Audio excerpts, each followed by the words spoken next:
السلام عليكم ورحمة الله وبركاته. إن الحمد لله نحمده ونستعينه ونستغفره ونعوذ بالله من شرور أنفسنا ومن سيئات أعمالنا. من يهده الله فلا مضل له ومن يضلل فلا هادي له.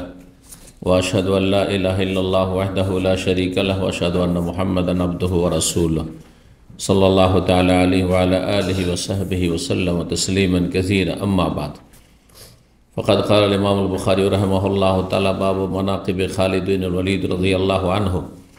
قال حدثنا أحمد بن واقد قال حدثنا محمد بن زيد عن أيوب عن حميد بن هلال عن أنس رضي الله عنه أن النبي صلى الله عليه وسلم نعى زيدا وجعفرا وابن رواحة للناس قبل أن يأتيهم خبرهم، فقال: أخذ راية زيد فأصيب، ثم أخذ جعفر فأصيب، ثم أخذ ابن رواحة فأصيب وعيناه تذرفان حتى أخذها السيف من سيوف الله حتى فتح الله عليهم। সম্মানিত ভাতৃমণ্ডলী, আল্লাহ রাব্বুল আলামিনের প্রশংসা এবং প্রিয় নবী সাল্লাল্লাহু আলাইহি সাল্লামের উপর সালাতু সালামের পর আজ সোমবার 29শে জমাদাস সানি 1446 হিজরি মোতাবেক 30শে ডিসেম্বর 2024 আমাদের ধারাবাহিক আলোচনা সহিহুল বুখারীর ফাযাইলে সাহাবায়ে কেরামদের ফজিলত মর্যাদা সম্পর্কীয় হাদিস পর্ব নম্বর 12।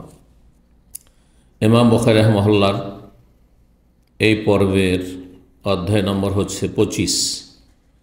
বিষয়বস্তু প্রখ্যাত সাহাবী খালিদ বিন ওয়ালিদ রাদিয়াল্লাহু তাআলা আনহু, যাকে নবী সাল্লাল্লাহু আলাইহি সাল্লাম সাইফুন মিন সুয়ুফিল্লাহ এই হাদিসে রয়েছে, আল্লাহর তরবারি, কাফেরদের দমনের জন্য, কাফেরদেরকে সোজা করার জন্য, আল্লাহ দ্রোহীদের নির্মূল করার জন্য তিনি ছিলেন আল্লাহর খোলা তরবারি রাদিয়াল্লাহু তাআলা আনহু। তার দ্বারা আল্লাহ রাব্বুল ইসলামের বিশাল খেদমত নিয়েছেন। জি, সেই যুগের দুটো বড় শক্তি ছিল। একটি ছিল পারস্য সাম্রাজ্য পূর্ব দিকে, আর আরবের পশ্চিম উত্তরে ছিল রোম সাম্রাজ্য। বর্তমান ইউরোপে শাম থেকে সিরিয়া এলাকা থেকে শুরু করে পশ্চিম দিকে যত এলাকা ইউরোপ রয়েছে সেগুলি সবগুলোকে রোম বলা হতো তখন। সেখানকার শাসক ছিল খ্রিস্টান। তাদের পতন ঘটেছে এবং সেসব অঞ্চলগুলি, দেশগুলি ইসলামের ছায়াতলে এসেছে। সেই জাতির কাছে ইসলামের দাওয়াত পৌঁছেছে প্রখ্যাত সাহাবী খালিদ বিন ওয়ালিদ রাদিয়াল্লাহু তাআলা আনহুর মাধ্যমে। তো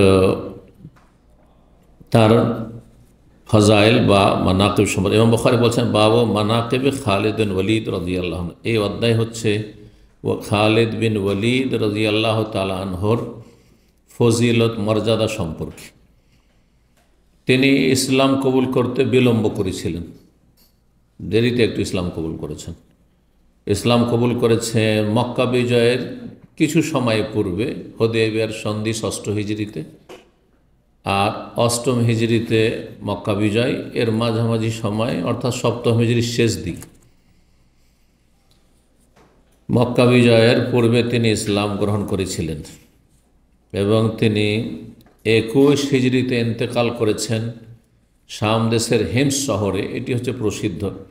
দ্বিতীয় মত হচ্ছে তিনি মদিনায় ইন্তেকাল করেছেন, কিন্তু স্বাভাবিক তার বিছানায় মৃত্যু হয়েছে।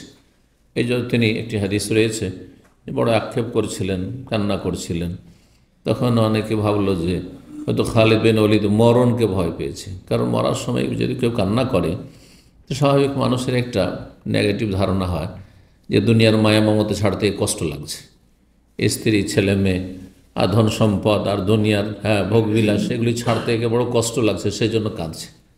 আর অধিকাংশ মানুষের এটি হয়ে থাকে, আজকাল তো প্রায় এটি।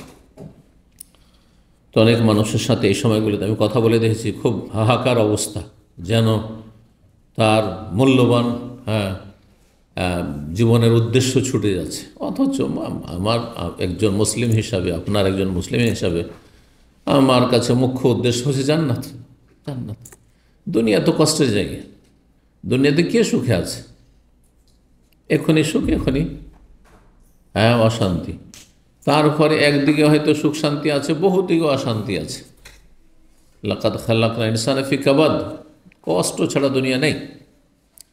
কারো জন্য দুনিয়া জান্নাত নাই। যাদেরকে মনে করছে খুব জান্নাতি আছে মনে হয়, আর রাষ্ট্রীয় ক্ষমতা, আর বড় পদস্থ ব্যক্তি, আর বড় প্রভাবশালী, আর বিশাল কিছু করে ফেলেছে, কত যে জাহান্নামে আছে, মানসিক শাস্তিতে, পারিবারিক আযাবে, অশান্তিতে। আর তারপরে জালেমরা জুলুম করার কারণে সবসময় একটা পার্শ্ব প্রতিক্রিয়া, দুশ্মন তাদের তো আছে, বিরোধী আছে, সুতরাং তাদের একটা ভয় সবসময় তাদের অন্তরে কাজ করছে। আর তারপরে মানুষ পাপ করলে শান্তি থাকতে পারে না, শান্তি থাকতে পারে না। সুতরাং যাদেরকে খুব মনে করছে দুনিয়ার সুখী, তারা বেশি অসুখে আছে, অশান্তিতে আছে। দুনিয়াতেও যদি শান্তি পেতে চান তাহলে আল্লাহর সাথে সম্পর্ক বেশি করে মজবুত করেন। যত বেশি শক্তিশালী রবের সাথে হবে সম্পর্ক, তত বেশি দুনিয়াতেও সুখে শান্তিতে থাকবে। কষ্টেও ভালো লাগবে, না খেয়েও ভালো লাগবে। রোজা রেখে কত ভালো লাগছে? রোজা রেখে ভালো লাগে না? খাওয়া দাওয়া ধুমধাম হয়ে যায়, এত খাচ্ছেন একদম পেট পুড়িয়ে, তাতেও অত শান্তি পান না ওই দিনটায় যত শান্তি পান রোজাটা রেখে। কেন? বুঝতে হবে তাহলে। তো খালিদ বিন ওয়ালিদ রাদিয়াল্লাহু তাআলা আনহুকে জিজ্ঞাসা করে, তিনি বললেন, তোমরা ভাবছো যে আমি মরণের ভয়ে কান্না করছি? না, আমি কান্না করছি এই জন্য যে সারা জীবন জিহাদ করলাম, আর কত কাফের শক্তির বিরুদ্ধে আমি লড়াই করলাম, আর কত দেশ জয় করলাম, আর আমার সাথে সাথী সঙ্গীরা যারা গিয়েছে তারা কত শত হাজার হাজার শহীদ হয়েছে, আল্লাহ রাস্তায় শাহাদাতের মর্যাদা পেল, আর আমি আজকে কাপুরুষের মতো এখানে বিছানায় মারা যাব। এটা আমার মনের কষ্ট, এই জন্য আমি কান্না করছি। আল্লাহ, কত তাহলে তাদের অন্তরে ইচ্ছা ছিল, তামান্না, মনের আশা আকাঙ্ক্ষা যে আল্লাহ রাস্তায় যদি শহীদ হইতে পারতাম। জি, আল্লাহ রাব্বুল আলামিন যেন আমাদেরকে দিনের ওপর রাখেন এবং আল্লাহ রাব্বুল শাহাদাতের জন্য মর্যাদা দান করেন।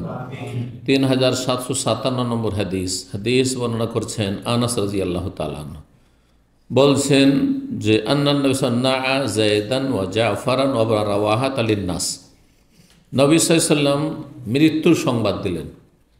নাঈ মানে হচ্ছে মৃত্যুর সংবাদ দেওয়া, না আয়ান আ মানে খবর দেওয়া, কিন্তু বিশেষ খবর। কি খবর? মৃত্যুর সংবাদ। মৃত্যুর সংবাদ দিলেন কার? যায়েদ ইবনে হারেসার। যায়েদ মানে যায়েদ বিন হারেসা, নবী সাল্লাল্লাহু আলাইহি ওয়াসাল্লামের পালক পুত্র। জাফর বিন আবু তালেব, নবী সাল্লাল্লাহু আলাইহি ওয়াসাল্লামের চাচাতো ভাই। ওয়াবনু আব্দুল্লাহ বিন রাওয়াহা, রাওয়াহার ছেলে, তার নাম ছিল আব্দুল রাওয়াহা, প্রখ্যাত কবি। ইসলামের পক্ষ থেকে তিনি কবিতা আবৃত্তি করে, শের কবিতার মাধ্যমে তিনি ডিফেন্স করতেন এবং কাফেরদের সেসব নোংরামির কুৎসাকে তারা যে কাব্য রচনা করতো কাফের, তাদের জবাব দিতেন, তিনি খণ্ডন করতেন। নবী সাল্লাল্লাহু আলাইহি ওয়াসাল্লাম তার জন্য মসজিদ নবীতে মেম্বার রেখে দিতেন, আর মেম্বারে তাকে দাঁড় করে দিতেন, আর বলতেন তো কবিতা পাঠ করো কাফেরদের জবাব দেওয়ার জন্য। জি, সুতরাং কেউ যদি ইসলামের খেদমতে তার সাহিত্যকে লাগাতে পারে, এটা বড় জেহাদ, একটা বড় জেহাদ। কারণ মানুষকে কথার দ্বারা প্রতিহত করা দুই রকম। একটা হচ্ছে আপনার হক কথা বলার মাধ্যমে বাতিলের উপর আঘাত করা, আর হক কথা বলা সাধারণভাবে, যেমন আলোচনা, লেকচার, বক্তব্য। আর আরেকটি হচ্ছে কবিতার আকারে। কবিতার আকারে যদি জবাব দেওয়া হয়, তাওহীদ সুন্নাতের কথা বলা হয়, আল্লাহর দ্বীনের কথা বলা হয়, সেটা মানুষের ওপর বেশি প্রতিক্রিয়া সৃষ্টি করে। দেখেন, শের শায়েরি আর কবিতা শুনলে অনেকেই কী করতে লাগে? এবং লাফাইতে শুরু করে। কেন? মানুষের একটা প্রতিক্রিয়া হচ্ছে তাহলে ওর। জি, তো সেটা যদি ইসলামের খেদমতে হয়, তাহলে ইসলামের খেদমতে হলে যখন এত নেকি, তাহলে সেটা যদি অশ্লীলতা অথবা শিরক বিদআত মিশ্রিত কবিতা হয়, আমাদের সে যেসব নাতে রসুল আর গজল আর যেসব আছে শের শায়েরি কবিতা, সেগুলিতে শিরক ভরা, বেদাত ভরা, না হলে নোংরামি গানে নোংরামি অশ্লীলতা ভরা, নারীদেরকে কেন্দ্র করে, নারীদের বিভিন্ন অঙ্গ প্রত্যঙ্গকে কেন্দ্র করে সব কাব্য রচনা। এই জন্য এগুলি হচ্ছে ওই রকম বড় অপরাধ। যেমন বড় নেকি হচ্ছে ইসলামের খেদমতে যদি আপনার সাহিত্যকে কাজে লাগান, বা আপনার যদি কাব্য রচনাকে কাজে লাগান, তেমনই বড় অপরাধ হচ্ছে সেটা যদি ইসলামের বিরুদ্ধে ব্যবহার হয়, পাপের কাজে হয়। এই জন্য আল্লাহ রাব্বুল অধিকাংশ কবিদেরকে কি বলেছেন? পথভ্রষ্ট বলেছেন কোরআনের ভাষায়। এবং যারা কবিদের ভক্ত, ফ্যান, আর কবিতার আর গজলের, শের শায়েরির, এগুলির যারা ভক্ত, তাদেরকে পথভ্রষ্ট করেছেন। অশ্বারাও ইয়াত্তাবিউহুমুল গাউন, যারা কবি তাদের অনুসারী হয় পথভ্রষ্টরা, জাহান্নামীরা। তারপরে আল্লাহ রাব্বুল তাদের খারাপ দিকগুলি কিছু উল্লেখ করার পর বলছেন যে তোমরা দেখতে পাও না ওদেরকে, হ্যাঁ, যে এদের জীবনটা কেমন? অধিকাংশ কবিদের জীবনটা হচ্ছে অশ্লীলতার জীবন, অশ্লীলতার জীবন, বিভিন্ন অশ্লীল কথাবার্তা ভরা তাদের কাব্য রচনায়। কিছু প্রাকৃতিক দৃশ্য থাকে, কিন্তু তার মধ্যে অধিকাংশ হচ্ছে ইসলাম বিরোধী বিভিন্ন দিক থেকে। যেসব ইসলামের নামে যেসব গজল টজল আছে, নাত আছে, সেগুলিতে শিরক বিদআত ভরে। হ্যাঁ হ্যাঁ, খোদার নূরে রসুল পয়দা, আমাদের শেষের সাইডিতে আছে না? তাহলে শিরকি কথা, এগুলো কুফরি কথা। বালাগাল ওলা বেকামালি, বেদাতি কথা, এগুলো গোমরাহি, এগুলো গোমরাহি, জাহেল বক্তারা পড়ে যাচ্ছে। তো তারপর আল্লাহ ব্যতিক্রম অল্প কিছু কেন বললাম? ইল্লাল্লাযীনা আমানু, তবে যদি ঈমানদার হয়, ওয়া আমিলুস সালিহাত, ভালো মানুষ হয়, সৎকর্মশীল হয় কবি, তাহলে সে তার যে প্রতিভা আছে, কাব্য রচনা সবার দ্বারা হয় না, প্রাকৃতিক। আপনি MA পাস করেন যদি বাংলা নিয়ে, তাও কবি হইতে পারবেন না। হ্যাঁ, PhD করে ফেলেন ইংলিশে, তাও হয়তো কবি হইতে পারবেন না। কিন্তু ক্লাস 5 ক্লাস 4 মূর্খ, কিচ্ছু জানে না, তারপরেও অটোমেটিক্যালি ওর কবিতা বেরোচ্ছে। যেমন কলস থেকে কলসটা কাত করলে পানি পড়তে থাকে, ঠিক তেমনি মনে হচ্ছে যে ওইরকমই কবিতা। এরকম জিনিস প্রতিভা, এটা আসলে প্রতিভা আল্লাহ যাকে দেয় তার হয়। আর ওয়াজাকারুল্লাহ কাসীরা, আর যারা আল্লাহকে বেশি বেশি স্মরণ রাখবে, যেসব কবিরা আছে, কোথায় এসব? হ্যাঁ, ওয়ান্তাসারু মিন বাদি যালিম, আর তারা যারা প্রতিশোধ নিতে পারবে, জালেম কাফেরদের, পাপীদের প্রতিশোধ নিতে পারবে, এগুলো আছে কোথায়? তো আব্দুল্লাহ বিন রাওয়াহা ছিলেন ওইরকম। নবী সাল্লাল্লাহু আলাইহি ওয়াসাল্লাম মসজিদ নববীতে বসে বসে সাহাবায়ে কেরামদেরকে শোনাচ্ছেন যে যায়েদ এখন শহীদ হয়ে গেল, জাফর কিছুক্ষণ পরে জাফর শহীদ হয়ে গেল, কিছুক্ষণের মধ্যে বলছেন ইবনে রাওয়াহা শহীদ হয়ে গেল। কাবলা ইয়াতিয়াহুম খবরহুম, তাদের খবর ওখান থেকে দূতের মাধ্যমে আসার পূর্বেই, সাথে সাথে, যেই দিন লড়াই চলছে জিহাদের ময়দানে, মুতার যুদ্ধে, 8ম হিজরিতে হয়েছিল মুতার যুদ্ধ, বর্তমান জর্ডনে, সেখান থেকে মানুষ আসতে লেগে যাবে প্রায় মাসখানেকের কাছাকাছি। হ্যাঁ, পায়ে হেঁটে বা উটের পিঠে সে যুগ। আর নবী সাল্লাল্লাহু আলাইহি ওয়াসাল্লামের সাথে সাথে খবর শোনাচ্ছেন, কিসের ভিত্তিতে? ওহির ভিত্তিতে। জিবরাইল এসে বলছেন যে আপনার পক্ষ থেকে যে জেহাদে পাঠিয়েছেন, এটা সারিয়া ছিল, অভিযান ছিল, নবী সাল্লাল্লাহু আলাইহি ওয়াসাল্লাম সশরীরে যান নিয়েতে এই মুতার যুদ্ধে। একটি শুধুমাত্র যুদ্ধ, যেই যুদ্ধে একাধিক আমির নিযুক্ত করেছেন, এটা আর একটি রহস্য। তার মানে নবী সাল্লাল্লাহু আলাইহি ওয়াসাল্লামকে আল্লাহ যে আমির নিযুক্ত, সেনাপতি নিযুক্ত করেছেন, এটিও আল্লাহর পক্ষ থেকে। প্রত্যেকটি জেহাদে একজন শুধু সেনাপতি নিযুক্ত থাকতো, কিন্তু এখানে নবী সাল্লাল্লাহু আলাইহি ওয়াসাল্লাম বলেছিলেন যে প্রথম 1 নম্বরে সেনাপতি হবে, সেনাপ্রধান হবে কে? যায়েদ। ফাইন কোতেলা, সে যদি শহীদ হয়ে যায় তাহলে জাফর, জাফর যদি নিহত হয়ে যায়, শহীদ হয়ে যায়, তাহলে ইবনে রাওয়াহা। 3 জনের নাম, 3 জনই শহীদ হয়ে গেলেন পরপর। ফাকালা, নবী সাল্লাল্লাহু আলাইহি ওয়াসাল্লাম সংবাদ দিলেন সাহাবায়ে কেরামদেরকে, আখাযা রায়াত, যেমন নির্দেশ দিয়েছেন নবী সাল্লাল্লাহু আলাইহি ওয়াসাল্লাম ধারাবাহিকভাবে ওইভাবে প্রথম পতাকা উত্তোলন করেছিলেন, ধারণ করেছিলেন যায়েদ। ফাউসিবা, তিনি কি হলেন? নিহত হলেন, মানে শহীদ হলেন। আর সুম্মা আখাযা জাফর, তারপরে জাফর বিন আবি তালিব, আমার ভাই নিল, ফাউসিবা, সেও নিহত হলে, সে শহীদ হয়ে গেল। সুম্মা আখাযা ইবনে রাওয়াহা, রাওয়াহার সন্তান আব্দুল্লাহ বিন রাওয়াহা, সে ধারণ করলো সেই পতাকা। ফাউসিবা, সেও শহীদ হয়ে গেল। ওয়াইনাহু তাজরিফান, এই খবর দিচ্ছেন, আর নবী সাল্লাল্লাহু আলাইহি ওয়াসাল্লামের 2 চক্ষু দিয়ে অশ্রু প্রবাহিত হচ্ছে, কান্না করছেন রাসূলুল্লাহ সাল্লাল্লাহু আলাইহি ওয়াসাল্লাম। আইনাহু, 2 চক্ষু, তাজরেফা জারাফা ইয়াজরেফা মানে চক্ষু থেকে অশ্রু প্রবাহিত হওয়া। জি, তারপরে খবর দিচ্ছেন এখন আর কোনো নিযুক্ত নবী সাল্লাল্লাহু আলাইহি ওয়াসাল্লামের পক্ষে যারা নিযুক্ত ছিল তারা কেউ নেই, দুনিয়াতে চলে গেছেন। সুম্মা আখাযা, যখন দেখলেন যে পড়ে আছে পতাকা নেওয়ার মতো কেউ নেই, তখন খালিদ বিন ওয়ালিদ নিজ ইচ্ছায় পতাকা হাতে নিলেন। তাই বলছেন নবী সাল্লাল্লাহু আলাইহি ওয়াসাল্লাম, হাত্তা আখাযাহা সাইফুম মিন সুয়ুফিল্লাহ, আল্লাহর তরবারি সমূহের গুরুত্বপূর্ণ অন্যতম তরবারি যিনি, তিনি গ্রহণ করলেন, তিনি হাতে ধারণ করলেন পতাকা। হাত্তা ফাতাহাল্লাহু আলাইহিম, এমন কি লড়াইয়ের শেষ সময় আল্লাহ তার মাধ্যমে মুসলিমদেরকে বিজয় দান করলেন। ফাতাহ ইয়াফতাহ মানে বিজয়, এই জন্য মক্কা বিজয়কে ফতহে মক্কা বলা হয়। ফতহে মক্কা, ফাতাহ মানে আসলে উন্মুক্ত করা, খুলে দাও।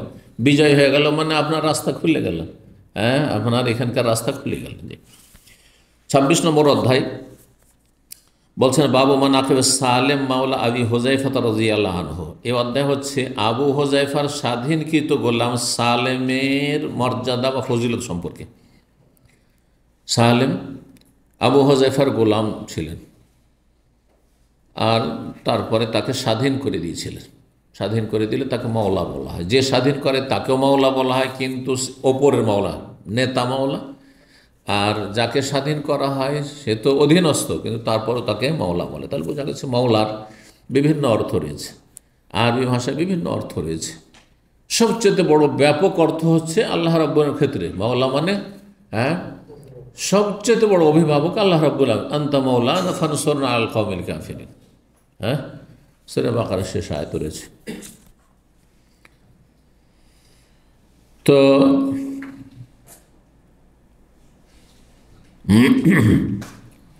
আবু হুযায়ফার মাওলা মানে স্বাধীনকৃত গোলাম। গোলাম কেউ মানে যে গোলাম, তার একটা হীনমন্যতা থাকতে পারে যে আমি ছোট, তাই না?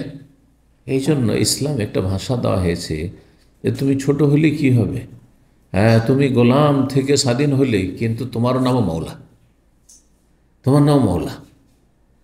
অথচ মাওলা শাব্দিক অর্থ হচ্ছে অভিভাবক। সে তো অভিভাবক না, তার অভিভাবক হচ্ছে তার মালিক, তাই না? মাওলার অর্থ পৃষ্ঠপোষক হয় বাংলাতে, তো সে পৃষ্ঠপোষকও না, বোঝা গেছে না? তো এই জন্য ফুকাহারা বলেছেন নিচের মাওলা আর ওপরের মাওলা।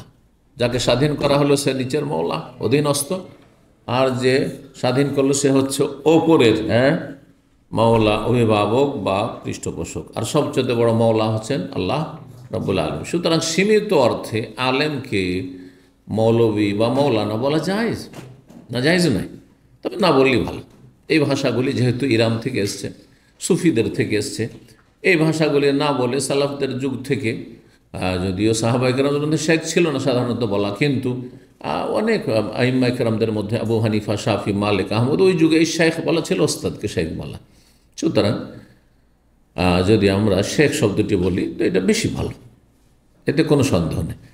কিন্তু দুহরফ পড়ে বলবেন যে না জায়েজ আর শিরক, না, সব কিছুর অর্থ হিসাবে আছে।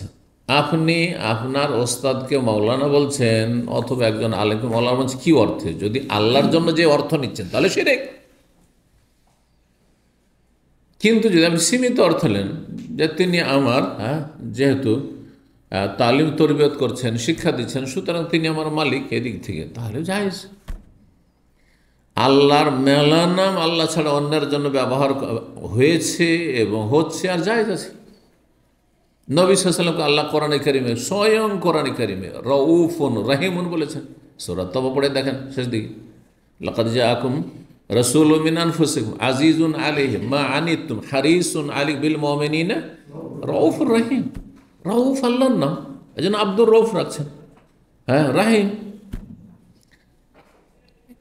কিন্তু আর রউফ আলিফ লাম দিয়ে চলবে না, আর রাহিম চলবে না, বিসমিল্লাহির রহমানির রহিম আল দিয়ে আছে, এটা চলবে না মানুষের জন্য, বুঝছেন না? তখন আল্লাহর জন্য খাস হয়ে যাবে, তখন তাতে ব্যাপকতা চলে আসবে। কিন্তু আল উড়িয়ে দিয়ে যদি বলেন রাহিম, রাহিম মানে দয়ালু, আমার আব্বা অত্যন্ত দয়ালু, জায়েজ না? আল্লাহ তো দয়ালু। রাহিম মানে কি করছেন? বিসমিল্লাহির রহমান শুরু করছি সেই আল্লাহর নামে যিনি পরম করুণাময় আর অতি দয়ালু। অতি দয়ালু আল্লাহর ক্ষেত্রে যেহেতু আর রহিম, কিন্তু আপনি বাপের ক্ষেত্রেও যদি বলেন তিনি অতি দয়ালু, মানে মানুষের মধ্যে, আমার গ্রামে বা আমার আত্মীয় স্বজনের মধ্যে সবচেয়ে অতি দয়ালু, কোনো অসুবিধা নেই, জায়েজ আছে। কিন্তু যেই কাজটি মানুষ করতে পারেন না সেই নামটি ব্যবহার করতে পারবেন না। যেমন খালেক, আল খালেকও বলতে পারবেন না, খালেকও বলতে পারবেন মানুষকে, কারণ সৃষ্টিকর্তা, সৃষ্টি করা কাজ একমাত্র আল্লাহর কাজ, বোঝা গেছে না? রাজ্জাক বলতে পারবেন না, বড় রিজিক দাতা, কিন্তু রাজেক বলতে পারবেন মানুষকে। রাজেক, তিনি আমাকে দিচ্ছেন, মান্থলি খরচ দিচ্ছেন, রাজেক আমার রিজিক দাতা, রিজিক দিচ্ছে, স্ত্রীকে ভরণ পোষণ দিচ্ছে, ছেলে মেয়েকে দিচ্ছে, সে দিচ্ছে খাবার দাবার, খরচ খরচা দিচ্ছে। রাজ্জাকের বেশি মোবালক আছে।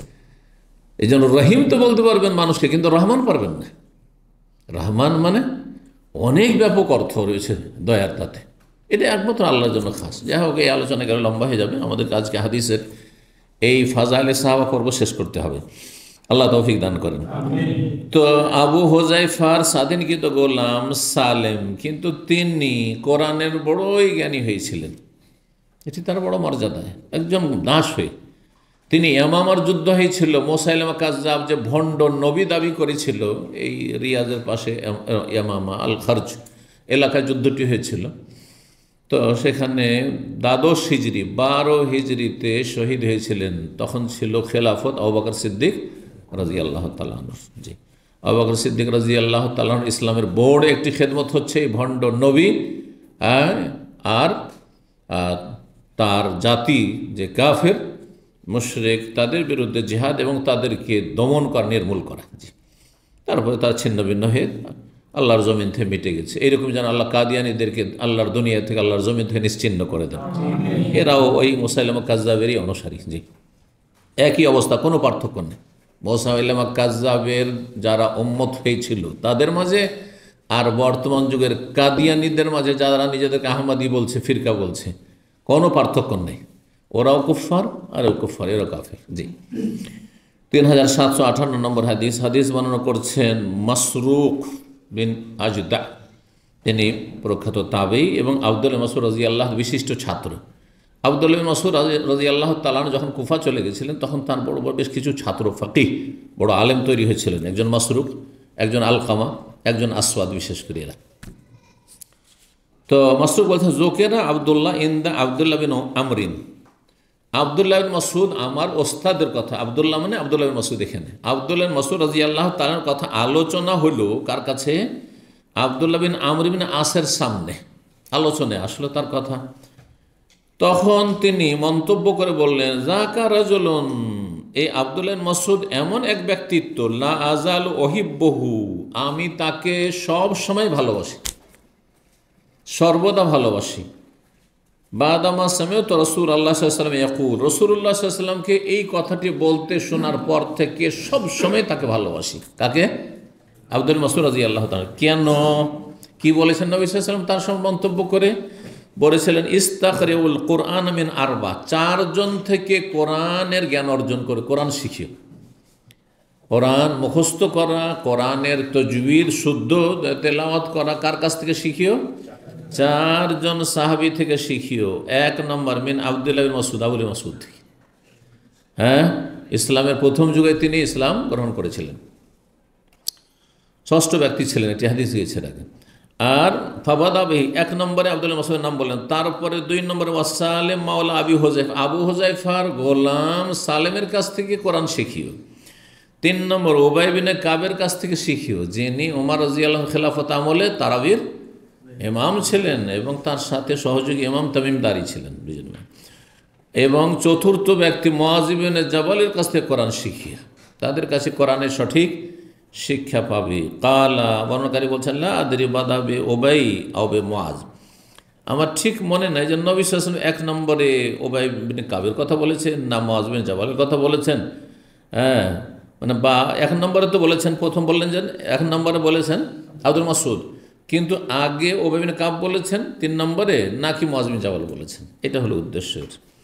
তাহলে আমরা জানতে পারলাম এখানে যে সালেমের ফজিলত হচ্ছে যে তিনি কোরআনের হাফেজ এবং কোরআনের শুদ্ধ তেলা শুধু কারিদেরকে, সেই যে কারি বলা হতো হাফেজদেরকে, সেই যে কারি বলা, বরং আলেমদেরকে, সাহাবাই কেন যারাই কারি হতেন, যারাই হাফেজ হতেন, যারা তারা আলেম হইতেন। কারণ তারা তো আজকাল ইন্ডিয়া, বাংলাদেশ, পাকিস্তানের মতো ওয়ানারবও নয় মিসকিন, যে কোরআন মুখস্থ করে নিয়েছে আর 7 রকম 10 রকম কেরাত কায়দা কানুনও শিখেছে, আর জালিকাল কিতাব লা রাইবা হুদাল লিল মুত্তাকিন মাঝে বুঝে না, কোনখান থেকে কোন আয়াত থেকে শুরু করতে হবে তাও বুঝে না। আজকে এখানে মাগরিবে তেলাওয়াত শুরু করেছে, আল্লাহ হিদায়াত করে সব জাহিল কারিকে, শুরু করেছে ফাইনাল জাহিমা হিয়াল মাওয়া। মানে কি হলো জানেন? তার আগেরটা যে পড়লো না, কত বড় একটা ভুল হইল, যে জাহান্নাম হচ্ছে তাদের বাসস্থান। জাহান্নাম হচ্ছে বাসস্থান, তাহলে জাহান্নাম সবার বাসস্থান। ফাইনাল জাহিমা হিয়াল মাওয়া, তাহলে পড়া ফরজ ছিল কি? এতটা অন্তত জ্ঞান থাকতে হবে এ ওয়ানারব জাহেল হাফেজগুলোকে, যে ফাম্মা মান তাগা ওয়া আসারাল হায়াতাদ দুনিয়া ফাইনাল জাহিমা হিয়াল মাওয়া। যারা সীমালঙ্ঘন করবে এবং পার্থিব জগৎকে প্রাধান্য দেবে, 1 নম্বরে রাখবে দুনিয়ার স্বার্থকে, নামাজ 2 নম্বরে, ঘুম আগে, ঘুম পুরায় উঠতে পারলে পারলো, না হলে নামাজ বাদ, নামাজ পড়বে ওই ডিউটি যাওয়ার সময়, না হয় ছাড়বে, কিন্তু ঘুম ছাড়বে না সে ফজরের সময়। বোঝা গেছে? ফাইনাল জাহিমা হিয়াল মাওয়া। যার আগে পেট হালাল হোক আর হারাম হোক, আর তারপরে হালাল হারাম চিন্তা পড়ে, জাহান্নাম যাবে। ফাইনাল জাহিমা হিয়াল মাওয়া, জাহান্নাম তাদের বাসস্থান। আর যদি আগের অংশটা ফাম্মা মান তাগা ওয়া আসার আল হায়াত, এই দুটো আয়াত পড়লেন না, আর শুরু করলেন কোত্থেকে? ফাইনাল জাহিমা হিয়াল মাওয়া, জাহান্নাম হচ্ছে বাসস্থান। কি করলেন আপনি? দিলেন জাহান্নামে সবকে ঢুকিয়ে, তাই না? তো বুঝতে হবে, অন্তত এতটুকু নলেজ থাকতে হবে। আমাদের দেশের হাফেজগুলো যারা একেবারে কিছু বুঝে না, এরকমই করে। মেলা নজির এরকম আছে, বিভিন্ন মসজিদে এরকম করে এই জাহেল হাফেজগুলো। এমন জায়গা থেকে শুরু করলো যেখানে ইল্লাল্লাযীনা আমানু থেকে শুরু করে দিল। আর ইল্লা মানে ব্যতিক্রম, তো তার আগে কিসের থেকে ব্যতিক্রম বলতে হবে না? এখন যদি কথা বলতে গিয়ে যদি বলি হ্যাঁ লা ইলাহা না বলি ইল্লাল্লাহ, মাগার আল্লাহ, কিন্তু আল্লাহ হবে, অসম্পূর্ণ কথা। এসব বেদাতি মূর্খদের এগুলো জিকির, মূর্খদের জিকির, এটা কোনো জ্ঞানীর জিকিরই হইতে পারে না।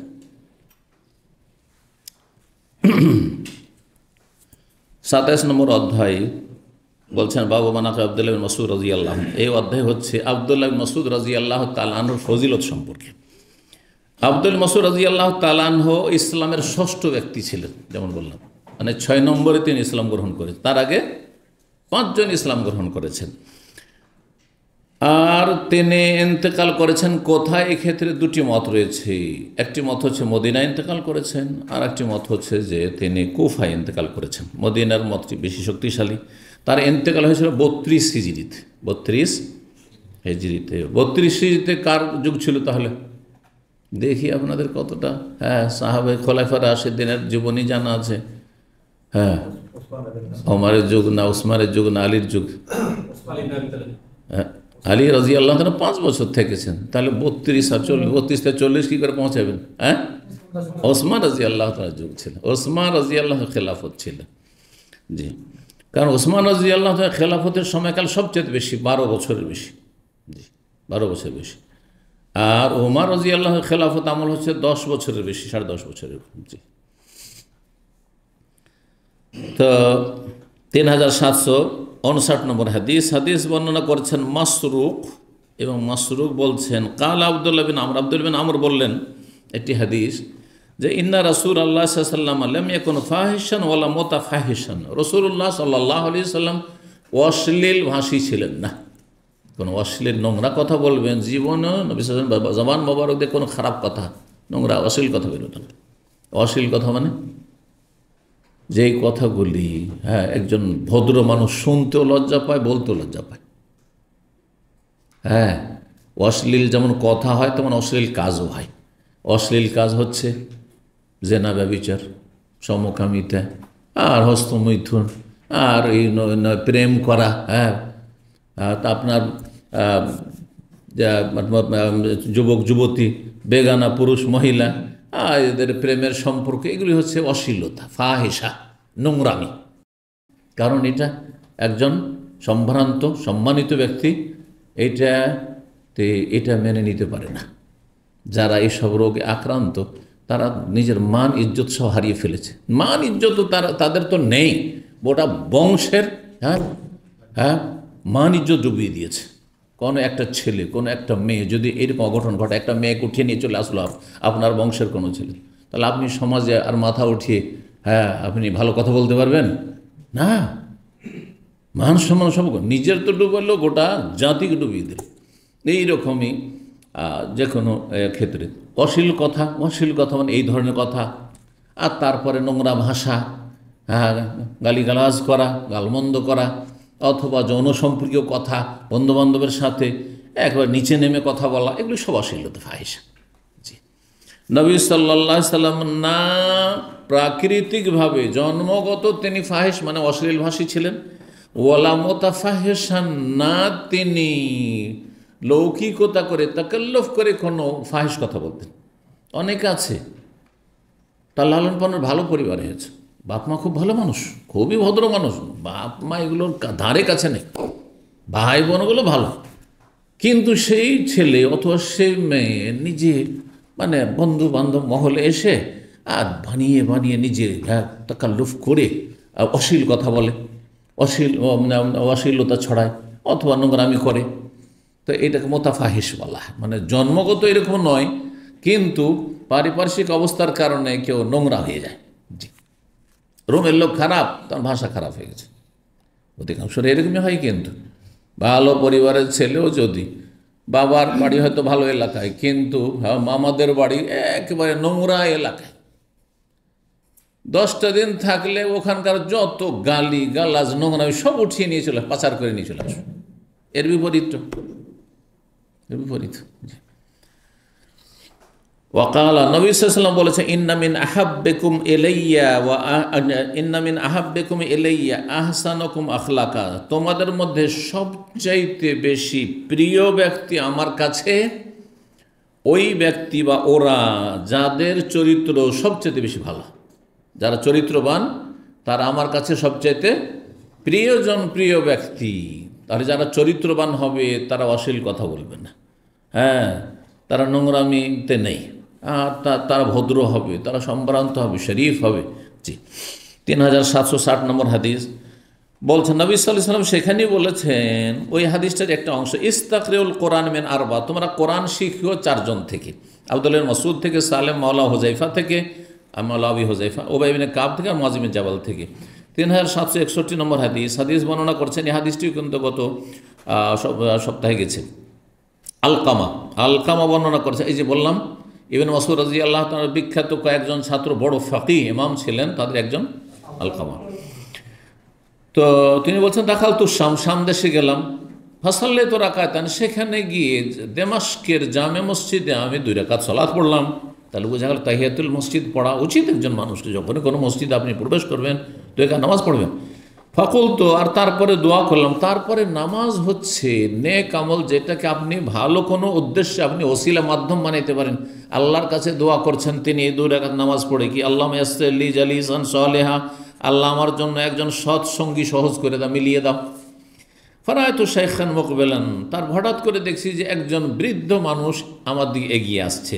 ফালাম্মা দানা, যখন কাছে আসলো, কুলতা, আমি বললাম, আর এসে বসেও গেল, অন্য হাদিসে রয়েছে এসে তার পাশে বসে গেল, যেখানে খালি জায়গা পেয়েছে এই লোকের পাশে, আলকামার পাশে। আলকামা যুবক মানুষ, আর একজন বৃদ্ধ মানুষ এসে বসছেন, সাহাবী তিনি।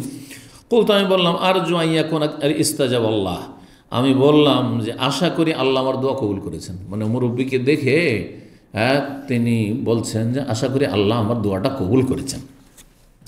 কালা, তখন পাশের ওই মুরব্বী যিনি বসেছেন বলছেন, মিন আইনা আনতা, তুমি কোত্থেকে এসছো? কুলতা, আমি বললাম, মিন আহলিল কুফা, আমি কুফাবাসী, কুফা থেকে মানে ইরাক থেকে শাম দেশে এসেছি।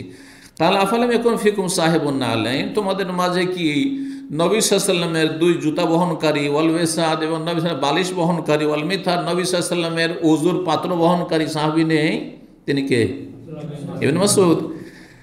আওয়ালাম ইয়াকুন ফিকুম আল্লাযী উজিরা মিনাশ শায়তান, তোমাদের মাঝে এমন সাহাবী নেই যাকে শয়তান থেকে আল্লাহ হেফাজতে রেখে রক্ষা করেছেন? আর যারা উজিরা মানে রক্ষা করা বা হেফাজতে রাখা, তিনি কে? আম্মার বিন ইয়াসির। গত সপ্তাহে নাম সহ এসছে। আওয়ালাম ইয়াকুন ফিকুম সাহিবুস সির, তোমাদের মাঝে কি এমন নবী সাল্লাল্লাহু আলাইহি ওয়াসাল্লামের গোপন তথ্যবিদ নেই? গোপন তথ্যবিদ নেই। আল্লাযী লা ইয়ালামু গায়রুহু, যে তিনি ছাড়া সেসব গোপন কথাবার্তা আর কেউ জানে না। তার নাম কি? হুযায়ফা। কাইফা কারা ইবনে উম্মে, তারপরে বলছেন যে আচ্ছা বলো, উম্মে আবদের ছেলে, উম্মে আবদ কার কুনিয়াত? ইবনে মাসউদের মায়ের কুনিয়াত।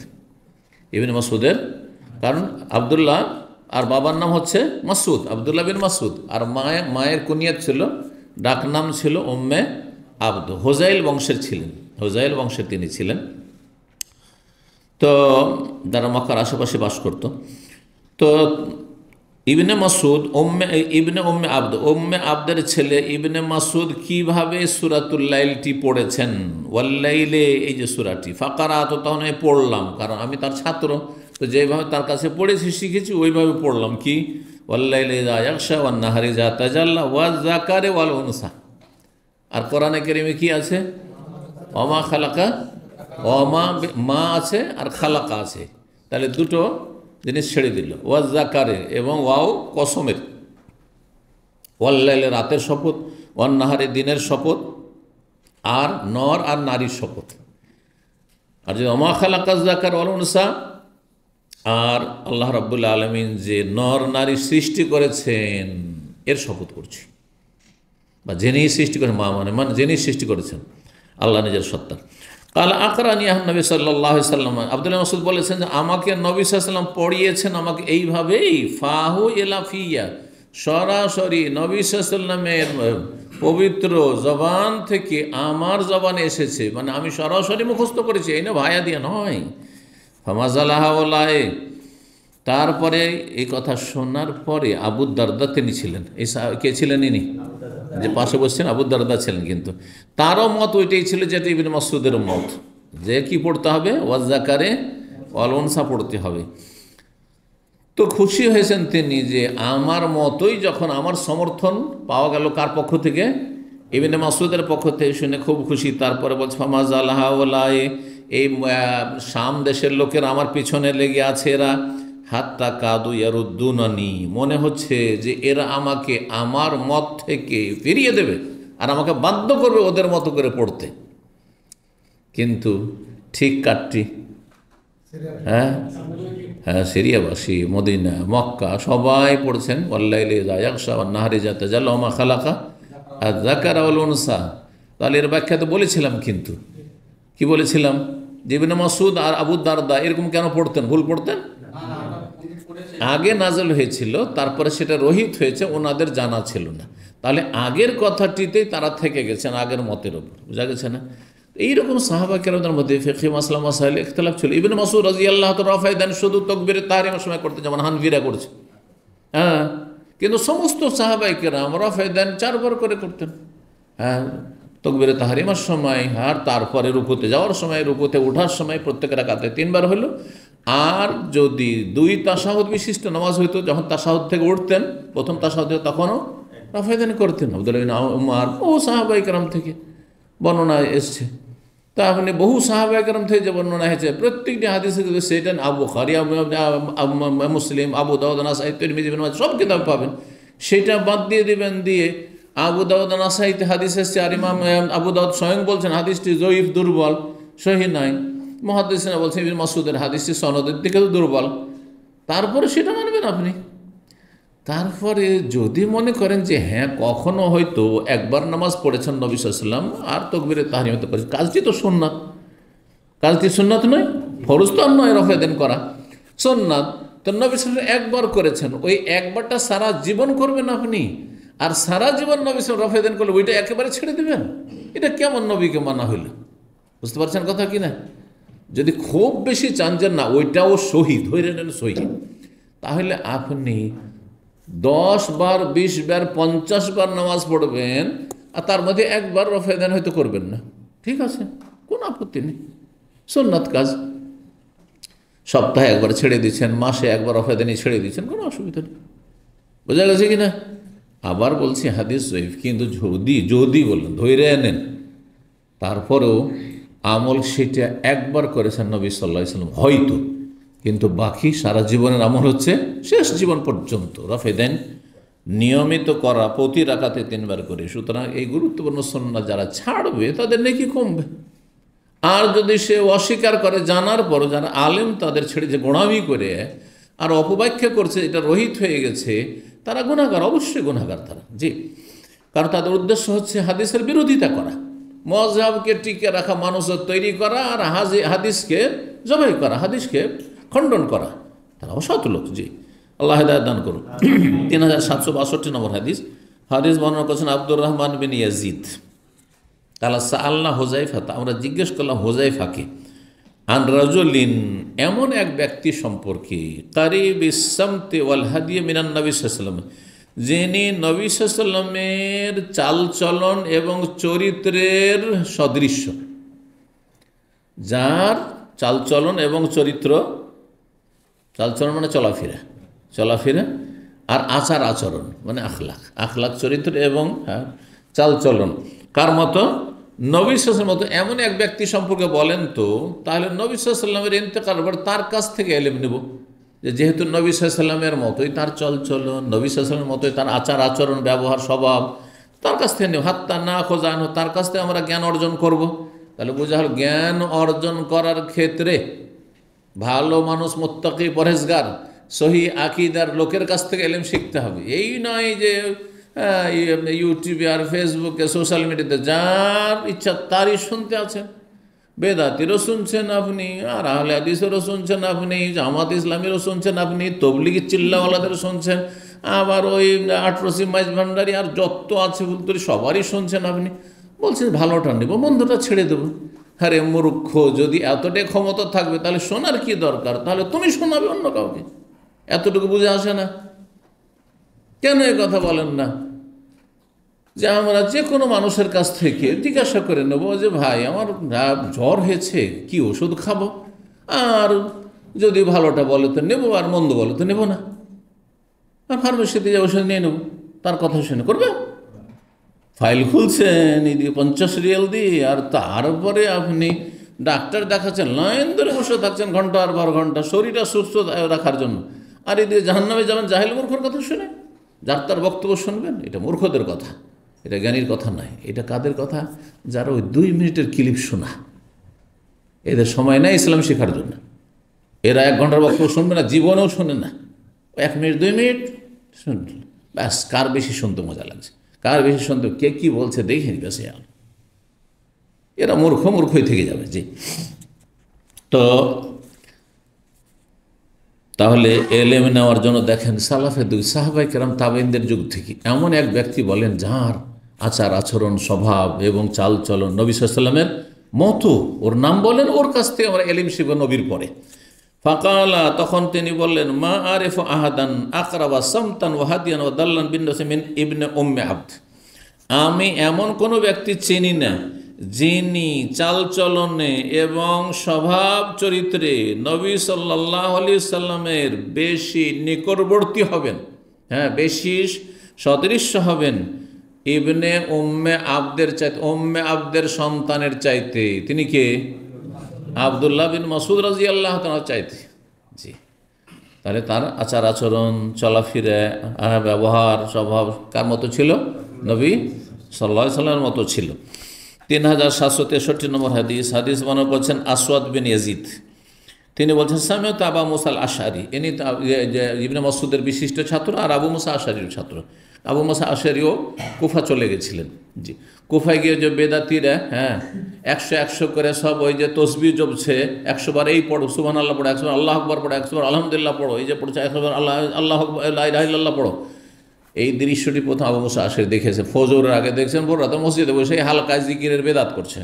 আর জীবনে প্রথম দেখেন, মক্কায় দেখেননি, মদিনায় দেখেননি, এসব জিকিরই দেখেননি। অথচ এই আজকালকার সুফিদের মতো ইল্লাল্লাহ, আল্লাহু আল্লাহু হাকুর জিকির ছিল না। জিকির পূর্ণাঙ্গ বাক্য ছিল সুবহানাল্লাহ, আলহামদুলিল্লাহ, লা ইলাহা ইল্লাল্লাহ, আল্লাহু আকবার। তারপরও দল বেঁধে জিকির 100 বার সবাই পড়ো একদিক থেকে, তোমরা 100 বার করে এইটা পড়ো, 100 বার করে এটা পড়ো, 100 বার করে এটা পড়ো। এই দেখার পরে দৌড় দিয়ে ছুটে চলে এসেছেন আবু মুসা আশআরী ইবনে মাসউদের বাড়িতে। এসে দরজা দাঁড়িয়ে আছে, দেখছে বেশ কিছু ছাত্র ওখান থেকে লাইন দিয়ে দাঁড়িয়ে আছে। কত আগ্রহ মানুষ ছিল।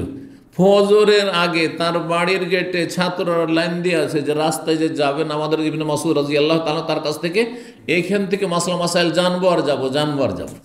এই ছিল দিন শিখার আগ্রহ। সুবহানাল্লাহ। সময়টি ফজরের আগের সময় ছিল। ভোর রাত্রে তাহাজ্জুদের সময় এসে গেটে দাঁড়িয়ে আছে খালি ইলম শেখার জন্য। আর আজকাল নিজের বাসায় বসে বসে ইলম শিখতে চান না, বাসায় বসে বসে অনলাইনে যাচ্ছে, লাইভ যাচ্ছে, শুনতে চান না। দেখলেন একটু খুব বেশি তো একটা লাইক দিয়ে দিলাম, ব্যাস হলো বিশাল ব্যাপার। সব লাইক দিয়ে দিলেন আর শেয়ার করে দিলে তো আপনি দায়ী হয়ে গেলেন একবারে। আর ইলম শিখার কোনো ধারেন না আপনি। আল্লাহ হেদায়েত দান করুন। তো আবু মুসা আশআরী রাদিয়াল্লাহু তাআলা আনহুকে বলতে শুনেছি, আসাদ বলছেন তিনি কাদেমতু আনা ওয়া আখি মিনাল ইয়ামান, আমি আর আমার ভাই ইয়ামান দেশ থেকে আসলাম, ইসলাম কবুল করে মদিনায়। আবু মুসা আশআরী তাহলে দক্ষিণ অঞ্চলে ছিলেন তখনকার যুগের ইয়ামান। ফামাকাসনা হিনান মানারা, বেশ কিছুদিন, হেইনান মানে বেশ কিছুদিন আমরা মক্কায় অবস্থান করলাম। মক্কায় এসছেন জি। মানারা ইল্লা আব্দুল মাসউদ, আমরা সবসময় দেখতে পাই যে আব্দুল মাসউদ যেন রাজুলুম মিন আহলে বাইতিন নবী, নবী সাল্লাল্লাহু আলাইহি ওয়াসাল্লামের পরিবারের একজন সদস্য। আমরা মনে করতাম, নারা, নারা মানে দেখা চোখে হয়, আর নারা মানে আমরা মনে করতাম, অন্তর্দৃষ্টিতে দেখা। মানে এটা আমি মনে করি, মনে করা তো চোখ দিয়ে হয় না, কি দিয়ে হয়? অন্তর দেখা। রুয়াতুল আইন আর রুয়াতুল কলব, অন্তর দিয়ে দেখা মানে অন্তর্দৃষ্টি এজন্য বলা হয়। একে চন্দ্র, দুয়ে পক্ষ, তিনের নিত্র পড়েছেন? কে বলতে পারে তিনের নিত্র মানে কি? দেখি এক হাত। আহসান, মাশাআল্লাহ, এইটা হচ্ছে বাংলার জ্ঞান। তো চোখ তিনটে, আপনাদের এতে কি বলে এটাকে? এটা কি বলা হয়? একে চন্দ্র, দুয়ে পক্ষ যে পড়ে, এটা কি বলে? এটাকে কি বলতো? যে আমরা ছোটকালে পড়াইতো, এটার নাম আছে না? তো যাই হোক, ওই নামটা যখন পড়াইতো তখন এটা পড়াইতো আর কি। তো চিন্তা করেন, দেখেন তিনে নিত্র কেন বললেন? তাহলে তারাও জানে যে চোখ হচ্ছে কয়টি? এই চোখ অনেক সময় ভুল করে, কিন্তু এই চোখে বিবেক আছে, এই চোখ ভুল করেন না। আপনি অন্যায় করে একজনকে মেরে দিলেন, এই চোখ কিন্তু আপনাকে ধিক্কার দিচ্ছে যে না, এটা ভালো কাজ হইল না, অন্যায় করলাম কিন্তু। জি, এটা হচ্ছে আসল বসিরত। এখানে বসিরত এখানে আছে, আর বাসার এখানে আছে। জি, তো বসিরত দিয়ে কাজ নিতে হবে, শুধু বসার থাকলে হয় না, বিবেক। জি, তো বলছেন ফামাকাসনা হিনান, বেশ কিছুদিন আমরা মক্কায় অবস্থান করলাম, বুঝতেই পারিনি যে আব্দুল মাসউদ বাইরের লোক, অন্য বংশের লোক। মানারা, আমরা মনে করতাম যে আব্দুল মাসউদ রাজুলুন, একজন ব্যক্তি, সদস্য, মিন আহলে বাইতিন নবী, নবী সাল্লাল্লাহু আলাইহি ওয়াসাল্লাম আহলে বাইতের, নবী সাল্লাল্লাহু আলাইহি ওয়াসাল্লাম পরিবারের একজন সদস্য মনে করতাম। কেন? বলছে লেমা নারা মিন দুখুলিহি ওয়া দুখুলি উম্মি আলা নবী সাল্লাল্লাহু আলাইহি ওয়াসাল্লাম, কারণ আমরা দেখতে পেতাম যে তিনি এবং তার মা উম্মে আবদ যখন তখন সকাল বিকাল বহুবার নবী সাল্লাল্লাহু আলাইহি ওয়াসাল্লাম বাড়িতে ঢুকছে, নবী সাল্লাল্লাহু বাড়িতে যাচ্ছে, আবার বেরিয়ে আসছে, যাচ্ছে আর বেরিয়ে আসছে। আমরা ভাবতো যে এটি ইবনে মাসউদের মা, আর এটা হচ্ছে ইবনে মাসউদ। তার মানে এরা নবী সাল্লাল্লাহু আলাইহি ওয়াসাল্লামের ঘরেরই লোক, সবসময় বাড়িতে ঢুকছে আর বেরোচ্ছে। জি, তার মানে নয় যে নবী সাল্লাল্লাহু বাড়িতে পর্দা ছিল না, পর্দা অবশ্যই ছিল, কিন্তু উদ্দেশ্য দেখেন, আমাদের দেশের গ্রামে যে বাড়িগুলো থাকে, তো এই নয় যে সবসময় বেহায়া পর্দা লোকেরা থাকে, বাইরে থেকে একটা লোক গেলে অবশ্যই আওয়াজ দিবে, এটা হচ্ছে উচিত। আমাদের দেশে মূর্খ মানুষ আওয়াজ দেয় না, ঢুকে যাচ্ছে হুট করে, সতর্ক করেন না, সেটা ভিন্ন বিষয়, এটা জায়েজ নয়। কিন্তু কথা হচ্ছে যে সতর্ক হয়ে আছে আর ভিতরে ঢুকে গেছে, আর উঠান যেটা আঙিনা থাকে আমাদের দেশে, যে গ্রামের বাড়িগুলো ছিল আগে, দুটো ঘর আছে, আর দুটো ঘরের সামনে কি করা আছে, টাটি ফাটি দিয়ে বা দেয়াল দিয়ে, মাটির দেয়াল দিয়ে ঘেরা আছে, সেই যুগের কথা বলছি। আর সেখানে করে মানুষরা কেউ আসছে বাড়ির মধ্যে, তখন মহিলারা ঘরের ভিতরে আছে, পর্দার ভিতরে আছে। অথবা মহিলা যদি উঠানেও কাজ করা লাগে, তাহলে পর্দা করে নেবে, পুরো পর্দা করে নেবে, যে মুখটা ঘুরিয়ে থাকে আর শরীর ঢাকা, ঢিলা ঢালা কাপড় দিয়ে ঢাকা থাকে, তাহলে তো কোনো দোষের কথা। রাস্তাঘাটে বোরকা পরে হাঁটছে মহিলা, ঠিক ওই রকম। কিন্তু মহিলা পুরুষ একাকার হবে না, চেহারার দিকে তাকাবে না, বা শরীরে কাপড় নাই, অসতর্ক আছে আর হুট করে ঢুকে গেলে, এটা জায়েজ না।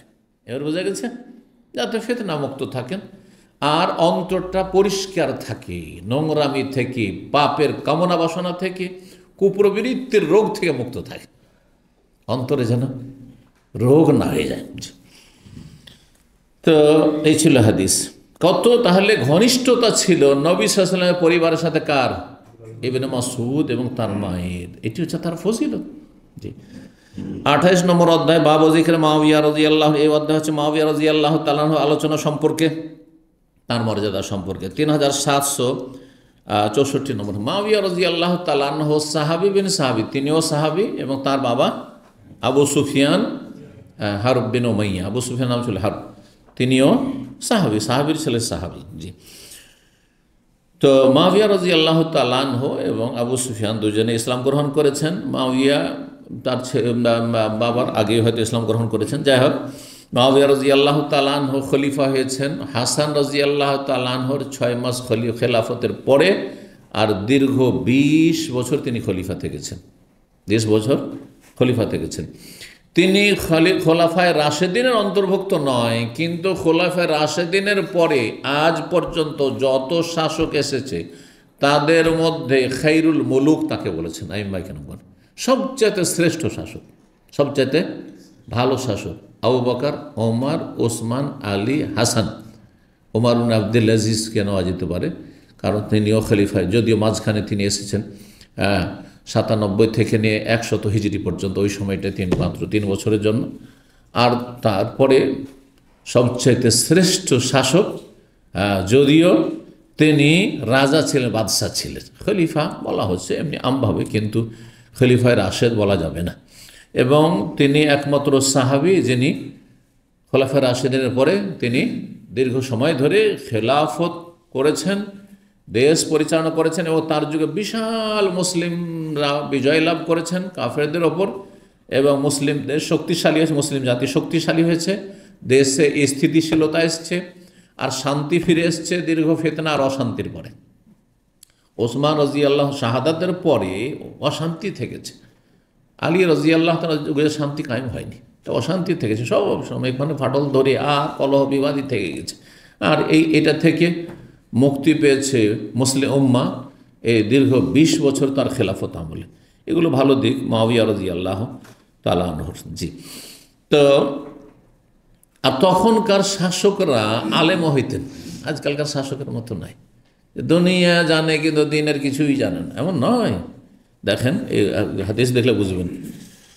ইবনে আবি মুলাইকা বলছেন তাবে আওতারা মুআবিয়া তো বাদাল এশাবে রাকাতিন, মুআবিয়া রাদিয়াল্লাহু এশা পরে 1 রাকাত শুধু বেতর পড়লেন, 1 রাকাত শুধু বিচ্ছিন্ন 1 রাকাত বেতর পড়লেন। হানাফি মসজিদে শুধু 1 রাকাত যদি বেতর পড়েন তো সবাই অবাক হয়ে যাবে। আর যদি পারে তো আপনার সাথে মারামারি লাগিয়ে দেবে, কোন নামাজ পড়লে তুমি 1 রাকাত বা নামাজ হয় নাকি, বলবে না, বলবে না। ইবনে আবি মুলাইকার ওই রকমই জানা ছিল, বেতর মানে 3 পড়তে হবে, 2 পড়ে তারপরে 1 পড়বে, 2 পড়ে তারপরে 1 পড়বে। তিনি জানতেন না যে কোনো ব্যক্তি শুধু 1 পড়ে তবুও জায়েজ, এটা জানা ছিল না এই তাবেঈর। তো মুআবিয়া রাদিয়াল্লাহু তাআলা এশা পরে শুধু 1 রাকাত পড়লেন। ওয়া ইনদাহু মাওলা ইবনে আব্বাস, সেই সময় তার পাশে আব্দুল্লাহ বিন আব্বাস রাদিয়াল্লাহু তাআলা আনহুর একজন স্বাধীনকৃত গোলাম ছিল, হতে পারে সে নাফে মাওলা ইবনে আব্বাস। ফাকালা বা অন্য কেউ হবে, নাফে তো ইবনে ওমর রাদিয়াল্লাহু আনহু স্বাধীনকৃত গোলাম ছিল, তার নাম এখানে আসেন। বলছেন ফাআতা ইবনে আব্বাস, তারপরে আব্দুল্লাহ বিন আব্বাস রাদিয়াল্লাহু তাআলা আনহুর কাছে নিজের মালিকের কাছে আসলেন সেই গোলাম, এসে বললেন যে এইরকম ব্যাপার। কি ব্যাপার?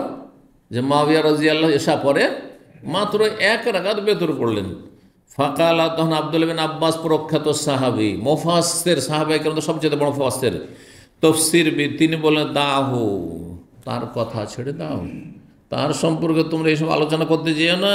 ফাইন্নাহু কাদ সাহিবা রাসূলুল্লাহ, কারণ তিনি রাসূলুল্লাহ সাল্লাল্লাহু আলাইহি ওয়াসাল্লামের সাহচর্য পেয়েছেন, লাভ করেছেন, রাসূলুল্লাহ সাল্লাল্লাহু আলাইহি ওয়াসাল্লামের সাহাবী ছিলেন, তার কাছে জ্ঞান আছে, এমনি করছেন, এমনি আমল করেছেন তিনি।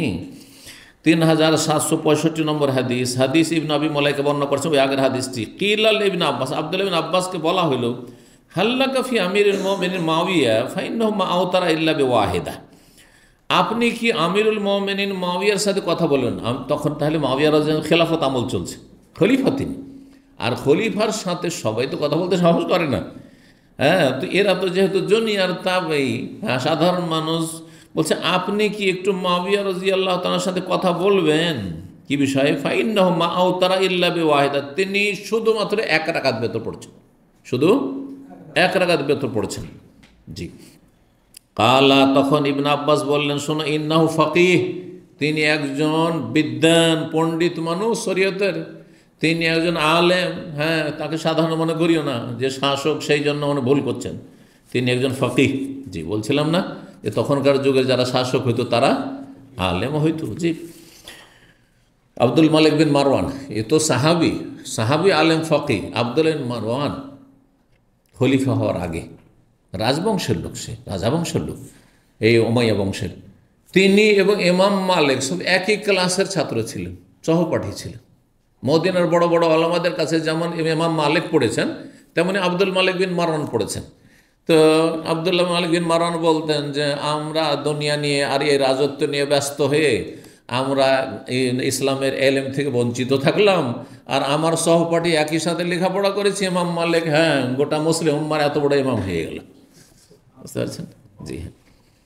এখন আলেম আলমারা যদি ব্যবসায় লেগে যায়, বেশি লাগবে না, 5টা বছরে যা পড়েছিল সব খেয়ে ফেলবে, সব শেষ হয়ে যাবে। বুঝতে পেরেছেন না? এলেম চর্চা করছি সেই জন্য বাড়তে আসে, আর না হলে যদি ব্যবসাতে লেগে যায়, দুনিয়াদারিতে লেগে যায়, সব যাবে। আর যদি দুনিয়ার ক্ষমতার পিছনে ছুটি হয়, সব যাবে সব। কারণ অনেক হুজুরের আজকাল আছে, হ্যাঁ, যখন অবস্থার পরিবর্তন ঘটেছে, এখন স্বপ্ন দেখছে যে আমরাও একটু এমপি হব, আমরা একটু মন্ত্রী মিনিস্টার হব, সবাই ভোগ করলো, হ্যাঁ, জামাতিরাও ভোগ করলো, 3 মন্ত্রী পেল, আর 18টা তারা এমপি হলো, আমরা হওয়ার চেষ্টা করি। কিছু আহলে হাদিস এরকম আছে, বুঝতে পারছেন না? সব ফালতু কাজ, সব খালতু, এগুলো নোংরামি। আসলে এই গণতন্ত্রের কুফরি রাজনীতিতে যাওয়ার স্বপ্ন দেখা, এগুলো হচ্ছে আলেমদের দূরদর্শিতার পরিচয় নয়। ঠিক, আল্লাহ হেফাজত করুক। 3766 নম্বর হাদিস। হাদিস বর্ণনা বলছেন মুআবিয়া রাদিয়াল্লাহু তাআলা আনহু, তিনি বলছেন, ইন্নাকুম লাতুসাল্লুনা সলাতান লাকাদ সাহিবনা নবী ফামা রাআইন ইউসাল্লিহা, তোমরা এমন একটি নামাজ পড়ছো তোমরা যে আমরা নবী সাল্লাল্লাহু আলাইহি ওয়াসাল্লামের সঙ্গী হয়েছি, সাহচর্য লাভ করেছি, ফামা রাআইন ইউসাল্লিহা, কিন্তু নবী সাল্লাল্লাহু আলাইহি ওয়াসাল্লাম তো পড়তেন না, সেই নামাজটি তো নবী সাল্লাল্লাহু পড়তেন না। ওয়ালাকাদ নাহা আনহুমা, বরং তিনি এই 2 রাকাত নামাজ এই সময়ে পড়তে নিষেধ করেছেন। অর্থাৎ বলছেন ইয়ানি, ইয়ানি মানে অর্থাৎ, উর্দু তো ইয়ানি মানে অর্থাৎ হয়, আসলে শব্দটি আরবি, আনা ইয়ানি মানে অর্থাৎ। অর্থাৎ আর রাকাতাইনে বাদাল আসরে, আসরের পরে 2 রাকাত। তাহলে বেশ কিছু সাহাবা বা তাবেইনরা কি করতেন? আসরের পরে 2 রাকাত নফল পড়তেন। আর মুআবিয়া রাদিয়াল্লাহু আনহু মত ছিল যে এটা পড়া যাবে না, কারণ আসর থেকে মাগরিব পর্যন্ত নিষিদ্ধ সময়, এটা হচ্ছে নিষিদ্ধ সময়, শুধু নফল পড়া যাবে না। তো আসল রহস্যটা কি? রহস্যটা হচ্ছে নবী সাল্লাল্লাহু আলাইহি ওয়াসাল্লাম একবার পড়েছেন। যখন নবী সাল্লাল্লাহু আলাইহি ওয়াসাল্লাম একটা আমল করেন, তখন সেটা তিনি সারা জীবন চালিয়ে যান। তাই তিনি সারা জীবন ওই যে একবার পড়লেন চালিয়ে গেছেন। এটা নবী সাল্লাল্লাহু আলাইহি ওয়াসাল্লামের সাথে খাস ছিল বিষয়টি। অনেকে মনে করেছে যে নবী সাল্লাল্লাহু আলাইহি ওয়াসাল্লাম খাস না, আমরাও করতে পারি, তাই তারাও পড়তে থেকেছে দেখি এটা, এই সুন্নতটিকে নিয়ে বা এই আমলটিকে নিয়ে। ঘটনা কী ছিল? যে নবী সাল্লাল্লাহু আলাইহি ওয়াসাল্লাম জোহরের সুন্নাত জোহরের পরে পড়বেন, ওই সময় কিছু অমুসলিম কাফের প্রতিনিধি দল এসেছে কথা বলার জন্য ইসলাম সম্পর্কে, ইসলামের দাওয়াত নেওয়ার জন্য বা জানার জন্য ইসলাম সম্পর্কে। নবী সাল্লাল্লাহু আলাইহি ওয়াসাল্লাম বলতে বলতে আসরের সময় হয়ে গেছে, আসরের জামাত হয়ে গেল, কিন্তু ওই জোহরের সুন্নাত পড়তে পারলেন না নবী সাল্লাল্লাহু আলাইহি ওয়াসাল্লাম। তাহলে কত নবী সাল্লাল্লাহু আলাইহি ওয়াসাল্লামের আগ্রহ ছিল, জোর থেকে আসর, খাওয়া নেই দাওয়া নেই। আজকাল আরে আমার পেট নেই, আমি কি ফেরেশতা আমরা বলবো, তাই না?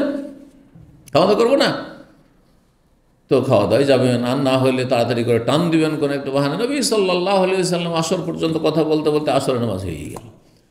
চিন্তা করলেন যে আমার তো জোহরের সুন্নতটা থেকে গেছে। মা আয়েশা রাদিয়াল্লাহু তাআলা বাড়িতে গিয়ে তখন ওই জোহরের পরের 2 রাকাত সুন্নত কাজা করেছিলেন। ওই যে একদিন কাজা করলেন নবী সাল্লাল্লাহু আলাইহি ওয়াসাল্লাম, তারপরে প্রতিদিন নিয়মিত পড়তে থাকতেন। তখন উম্মুল মুমিনিন আয়েশা অথবা অন্য কোনো নবী সাল্লাল্লাহু আলাইহি ওয়াসাল্লাম সহধর্মী জিজ্ঞাসা, ইয়া রাসূলুল্লাহ, আপনি প্রতিদিন আসর পরে কেন পড়ছেন 2 রাকাত করে নামাজ? তখন তিনি বলেছিলেন যে আমি যে কোনো আমল যদি করি তাহলে সেটা স্থায়ী করা পছন্দ করি, কারণ ইন্না আহাব্বাল আমারি আল্লাহ আদওয়ামুহু, আল্লাহর কাছে সবচেয়ে প্রিয় আমল হচ্ছে যেটা স্থায়ী হয়। আর নবী সাল্লাল্লাহু আলাইহি ওয়াসাল্লাম যখন কোনো আমল শুরু করতেন আসবাতাহা, মানে সেটা কন্টিনিউ করতেন, নিয়মিত পালন করতেন। অধিকাংশ ওলামাদের কাছে এটি নবী সাল্লাল্লাহু আলাইহি ওয়াসাল্লামের জন্য খাস, অন্যদের জন্য চলবে না, যে আমরা আসর পরে নফল পড়বো, এটা চলবে না। কিন্তু কিছু ওলামাদের মত হচ্ছে যে না, এটা পড়া যেতে পারে।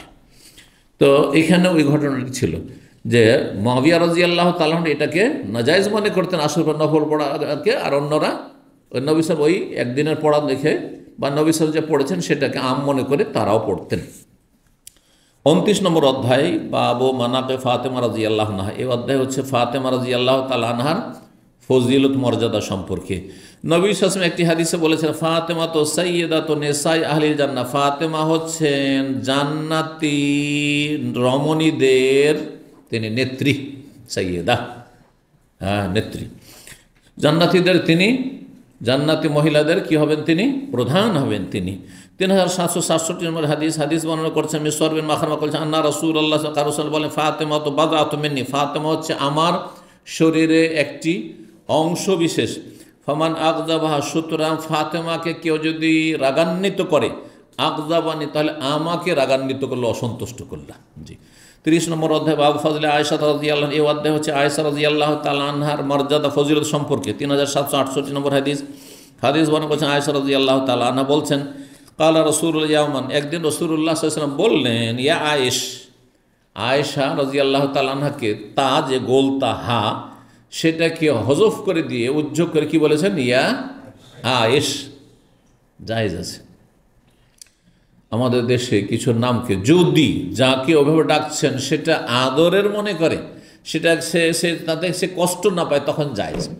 যেমন আমাদের দেশে সোমাইয়ার নামকে অনেকে সুমি বলে ডাকে, সমু বলে ডাকে, ফাতেমাকে ফাতু বলে ডাকে, ডাকে না?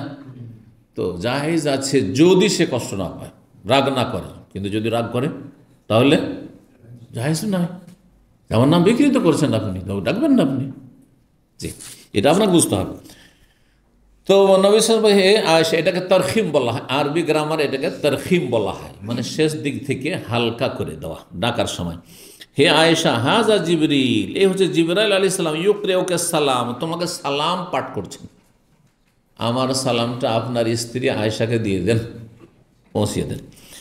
ফাকুলতু, নবী সাল্লাল্লাহু আলাইহি সাল্লাম বাড়িতে আছেন, মা আয়েশা রাদিয়াল্লাহু তাআলা আনহার কক্ষে ঘরে, আর ওখানে জিবরাইল ওহী নিয়ে এসেছেন, সালাম বলছেন। নবী সাল্লাল্লাহু আলাইহি সাল্লাম দেখছেন, কথা বলছেন, কিন্তু আয়েশা রাদিয়াল্লাহু তাআলা আনহা দেখছেন না। ফাকুলতু, তখন মা আয়েশা বলছেন, আমি বললাম, আলাইহিস সালাম ওয়া রাহমাতুল্লাহি ওয়া বারাকাতুহু, তার প্রতিও আল্লাহর পক্ষ থেকে শান্তি এবং রহমত বর্ষিত হোক, বরকত বর্ষিত হোক। আলাইহিস সালাম, তাহলে কেউ যদি সালাম আপনাকে বলে কি বলবেন? অনেকে বলতে জানে না, কিন্তু আপনাকে কেউ বলছে যে আপনাকে অমুক সালাম দিয়েছে, তার জবাবে কি বলেন আপনারা? একজন আলাইহিস সালাম। হ্যাঁ, যদি একাধিক হয় তখন আলাইহিম বহু বচন, আর একজন হলে আলাইহিস সালাম, যেমন আলাইহিস সালাম ওয়া রাহমাতুল্লাহি ওয়া বারাকাতুহু, এটাই যথেষ্ট।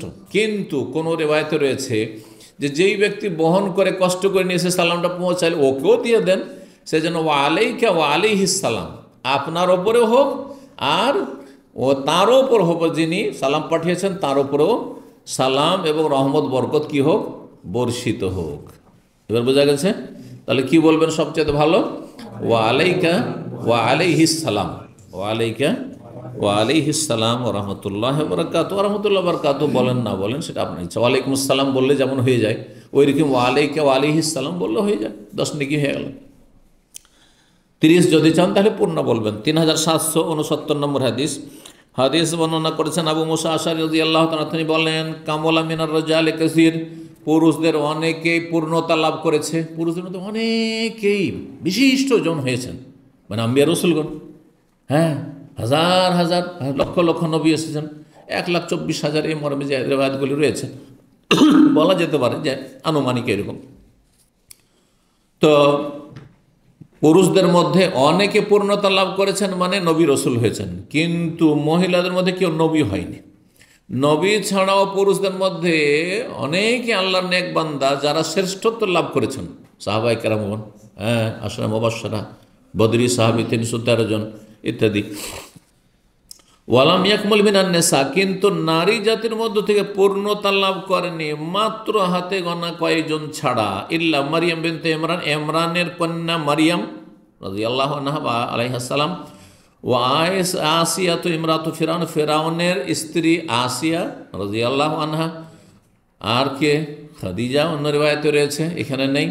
আর আয়েশা রাদিয়াল্লাহু তাআলা আনহার ফজিলত রয়েছে, অন্যভাবে বর্ণনা করেছে এটি ওয়াফাজুল আয়েশা তাআলা নেসা, এবং আয়েশা রাদিয়াল্লাহু তাআলা আনহার শ্রেষ্ঠত্ব ফজিলত মর্যাদা হচ্ছে সমস্ত নারীদের ওপর ওই রকমই কাফাজলি সারিদ আলা সাইরিতম, যেমন সমস্ত খাবারের ওপর শ্রেষ্ঠত্ব রয়েছে, গুরুত্ব রয়েছে, মূল্য রয়েছে কিসের?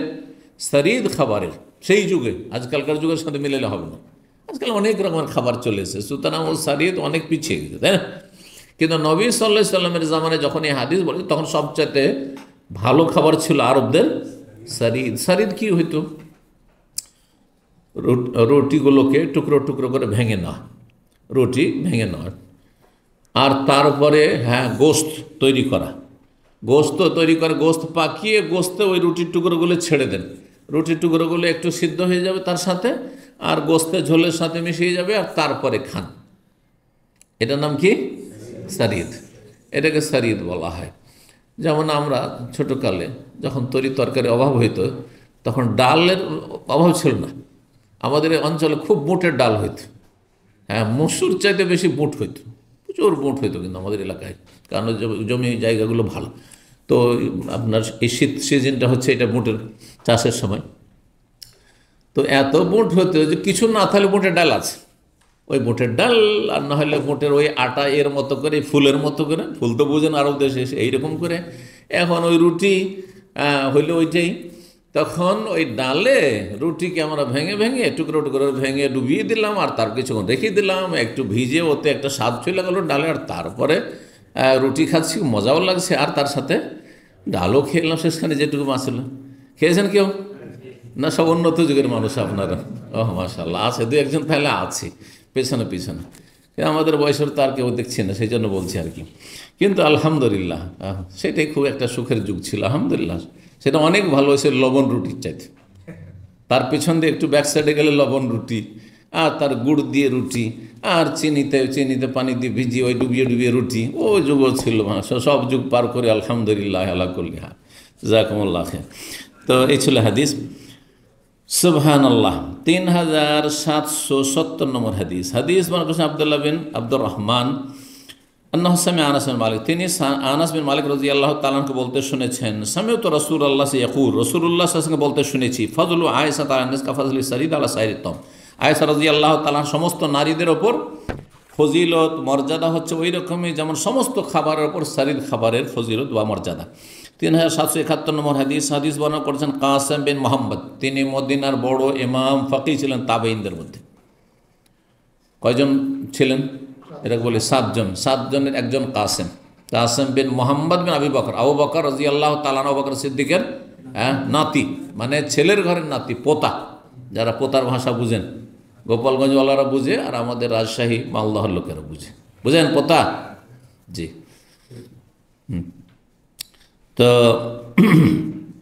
কাসেম বিন মোহাম্মদ হুম ওবায়দুল্লাহ উরওয়াতু কাসেম ও সাইদুন আবু বকরিন সুলাইমান ও খারিজা, এই 7 জন। কাসেম বিন মোহাম্মদ, আরেকজন ছিলেন ওবায়দুল্লাহ, জি, ওবায়দুল্লাহ ইবনে আব্দুল্লাহ ইবনে উতবা বিন মাসউদ, উনি ছিলেন আব্দুল্লাহ বিন মাসউদের ভাতিজা। আয়েশা রাদিয়াল্লাহু তাআলা আনহা সম্পর্কে বলছেন, তিনি ইশতাকাত, একদিন অসুস্থ হলেন। আয়েশা রাদিয়াল্লাহু তাআলা আনহা কি হলেন? অসুস্থ, মানে এমন অসুস্থ যেটা ছিল মৃত্যু রোগ, মানে সেই অসুস্থতায় তিনি ইন্তেকাল করেন। তার নবী সাল্লাল্লাহু আলাইহি ওয়াসাল্লামের ইন্তেকালের পরে অনেক পরে, কত সালে তার ইন্তেকাল হয়েছে? আয়েশা রাদিয়াল্লাহু তাআলা আনহা, মাশাআল্লাহ, 2টি মত আছে, 57, 58, 59, এই মতগুলি আছে। তো যাই হোক, 58টি বেশি প্রসিদ্ধ। তো তখন তাহলে কার যুগ ছিল 58-তে? না, মুআবিয়া রাদিয়াল্লাহু 60-61-তে এসছেন, না 40, হ্যাঁ, না মুআবিয়া রাদিয়াল্লাহু যুগ 40, আল খেলাফাতু সালাসুনা 30 বছর, 30 আর 10 কত 40 হয়, তো 40 58 হচ্ছে, তাহলে কার যুগ ছিল? মুআবিয়া রাদিয়াল্লাহু আনহুর যুগ ছিল। জি, আয়েশা রাদিয়াল্লাহু তাআলা আনহা মৃত্যু রোগে আক্রান্ত হলেন। তাহলে ইশতাকাত মানে এমন রোগে আক্রান্ত হলেন যাতে তার ইন্তেকাল হয়, যাকে মৃত্যু রোগ বলা হয়। ফাজা ইবনে আব্বাস, আব্দুল্লাহ ইবনে আব্বাস রাদিয়াল্লাহু তাআলা আনহু তখন আসলেন, এসে বলে, ইয়া উম্মাল মুমিনিন, হে উম্মুল মুমিনিন, আপনি চিন্তা করিয়েন না। তাকদামিনা আলা ফারাতে সিদকিন, আপনি যাচ্ছেন। কাদেমা একদম মানে কোথাও পদার্পণ করা, যাওয়া বা আসা, আগমন করা। কদম রাখা আমরা বলি না, অমুক কদম রেখেছেন, যেটাকে পদার্পণ। কদম রাখা কেন বলা হয়? এই পদার্পণেরই তর্জমা কদম রাখা। পদার্পণ মানে পা রাখছেন আপনি, দেখেন না, ওইটা হচ্ছে কদম রেখেছেন। উনি আমার বাড়িতে কদম রেখেছেন। তো তাকদামিনা, আপনি যাচ্ছেন, আলা ফারাতে সিদকিন। ফারাত মানে যিনি আপনার আগে চলে গেছেন তাকে ফারাত বলা হয়, আপনি পরে যাচ্ছেন। আর সিদকিন মানে সত্য, সাদাকা ইয়াসদুকু, সত্য। কিন্তু সত্যের শাব্দিক অর্থ করেও এই হাদিসের ব্যাখ্যা করা যায়। আবার কোরআনে দুটো আয়াত এরকম রয়েছে যে আয়াতগুলিতে বলা হয়েছে কাদামা সিদকিন আর মাকআদা সিদকিন। সূরা ইউনূসের আয়াত নম্বর 2 রয়েছে যে আন্না লাহুম কাদামা সিদকিন, আর সূরা কামার আয়াত নম্বর 55 রয়েছে যে ফি মাকআদে সিদকিন ইনদা মালিকিন মুকতাদির। শেষ আয়াত এটি সূরা কামারে। তো এর অর্থ কি হয়? এখানে সত্য ওর ভাব অর্থ যেটি মফসর করেছেন সেটি হচ্ছে মর্যাদাবান, মর্যাদাবানের অর্থ। তো তাকদামিন, আপনি যাচ্ছেন কার কাছে? সত্যে অগ্রগামী এর কাছে, সত্যের ক্ষেত্রে অগ্রগামী। সত্যের ক্ষেত্রে অগ্রগামী হচ্ছেন মুহাম্মদ রাসূলুল্লাহ, সবার চাইতে অগ্রগামী জান্নাতের দিকে রাসূলুল্লাহ সাল্লাল্লাহু আলাইহি ওয়াসাল্লাম। তাহলে সত্য দিয়েও তর্জমা করা যায়, যেমনটা বলছিলাম। আবার কেউ কেউ ভাব অর্থ করেছেন, কারণ এখানে সেটি হচ্ছে উদ্দেশ্য। আপনি যাচ্ছেন কোথায়?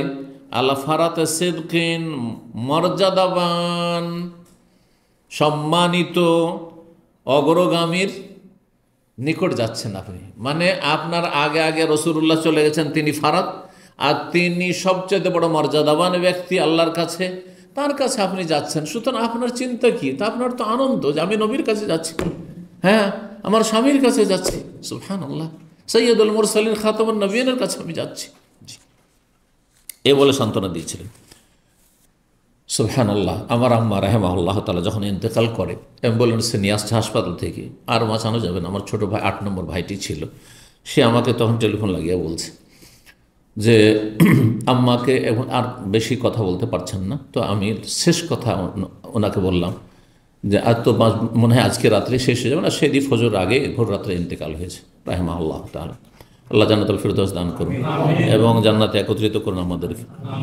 তো ভাই সেও যেহেতু মাদ্রাসা পড়া আলেম, যদিও মদিনা আসতে পারেনি, তকদিরে ছিল না, তো সে বলছে আম্মা আপনি কি, আপনার আব্বার নাম কি? বলছে। আপনার আম্মার নাম কি? বলছে, মানে আমার নানির নাম, নানার নাম। তো বলছে আপনি কি আপনার আব্বাকে দেখতে চান না, আপনার আম্মাকে দেখতে চান না? বলছে হ্যাঁ দেখতে চাই। তো বলছে আপনি তো যাবেন, তাদের কাছে যাবেন, আপনি তাদের কাছে যাবেন, এই দেখা হয়ে যাবে আপনার সাথে, খুব তাড়াতাড়ি দেখা হয়ে যাবে, নানার সাথে দেখা হয়ে যাবে, আপনার আব্বার সাথে দেখা হবে, আপনার আম্মার সাথে দেখা। সুবহানাল্লাহ। এতে কী হয়? সান্ত্বনা হয়। আমি নিজেকে সান্ত্বনা দিই। আমি যদি বহুজনকে ছেড়ে দিই তো এদের চাইতে অনেক শ্রেষ্ঠদের সাথে আমি মোলাকাত করতে পাবো ইনশাল্লাহ, ঠিক কিনা? এখানে যারা সাথীর সঙ্গে আছেন যতই নেক বান্দা হন, সাহাবীর মর্যাদার তো কেউ নেই, তাবেঈর মর্যাদার তো কেউ নেই, ইমাম বুখারী, ইবনে তাইমিয়া আর ইমাম আহমদ এদের মতো তো কেউ না, আবু হানিফা, শাফি, মালিক, আহমদের মতো তো কেউ নেই দুনিয়াতে, আছে? আর তার উপরে আম্বিয়া রসুলগণ, সিদ্দিকিন, সোহাদা, সলেহীন, সুবহানাল্লাহ, তাদেরকে পাবেন আপনি। সুতরাং মানুষ যদি এইভাবে চিন্তা করে তো মরণের সময় কখনো সে অশান্তি অনুভব করবে না, আরও ভালো লাগবে তাকে, আরও ভালো লাগবে যে আমি যাদেরকে ছেড়ে যাচ্ছি, হয়তো আমার স্ত্রী ছেড়ে যাচ্ছি, আমার ছেলে মেয়েদেরকে ছেড়ে যাচ্ছি, আমার ভাই বোন আত্মীয় স্বজন ছেড়ে যাচ্ছি, আমার প্রিয়জনদেরকে ছেড়ে যাচ্ছি, যারা আমার দরদি, কিন্তু এদের সাথে অনেক শ্রেষ্ঠ মানুষদের সাথে আমার মোলাকাত হয়ে যাবে। কোরআনে কারীম সূরা আলে ইমরান আল্লাহ বলেছেন ওয়া ইউতিল্লাহ ওয়া রাসূলা ফাউলাইকা, যারা আল্লাহ এবং রসুলের আনুগত্য করবে। আলহামদুলিল্লাহ আমরা আল্লাহ রসুলের আনুগত্য করছি, তাওহীদ কায়েম করার চেষ্টা করছি, সুন্নত মোতাবেক জীবনযাপনের চেষ্টা করছি, শিরক বিদআত থেকে বাঁচছি ও বাঁচাবার চেষ্টা করছি জাতিকে।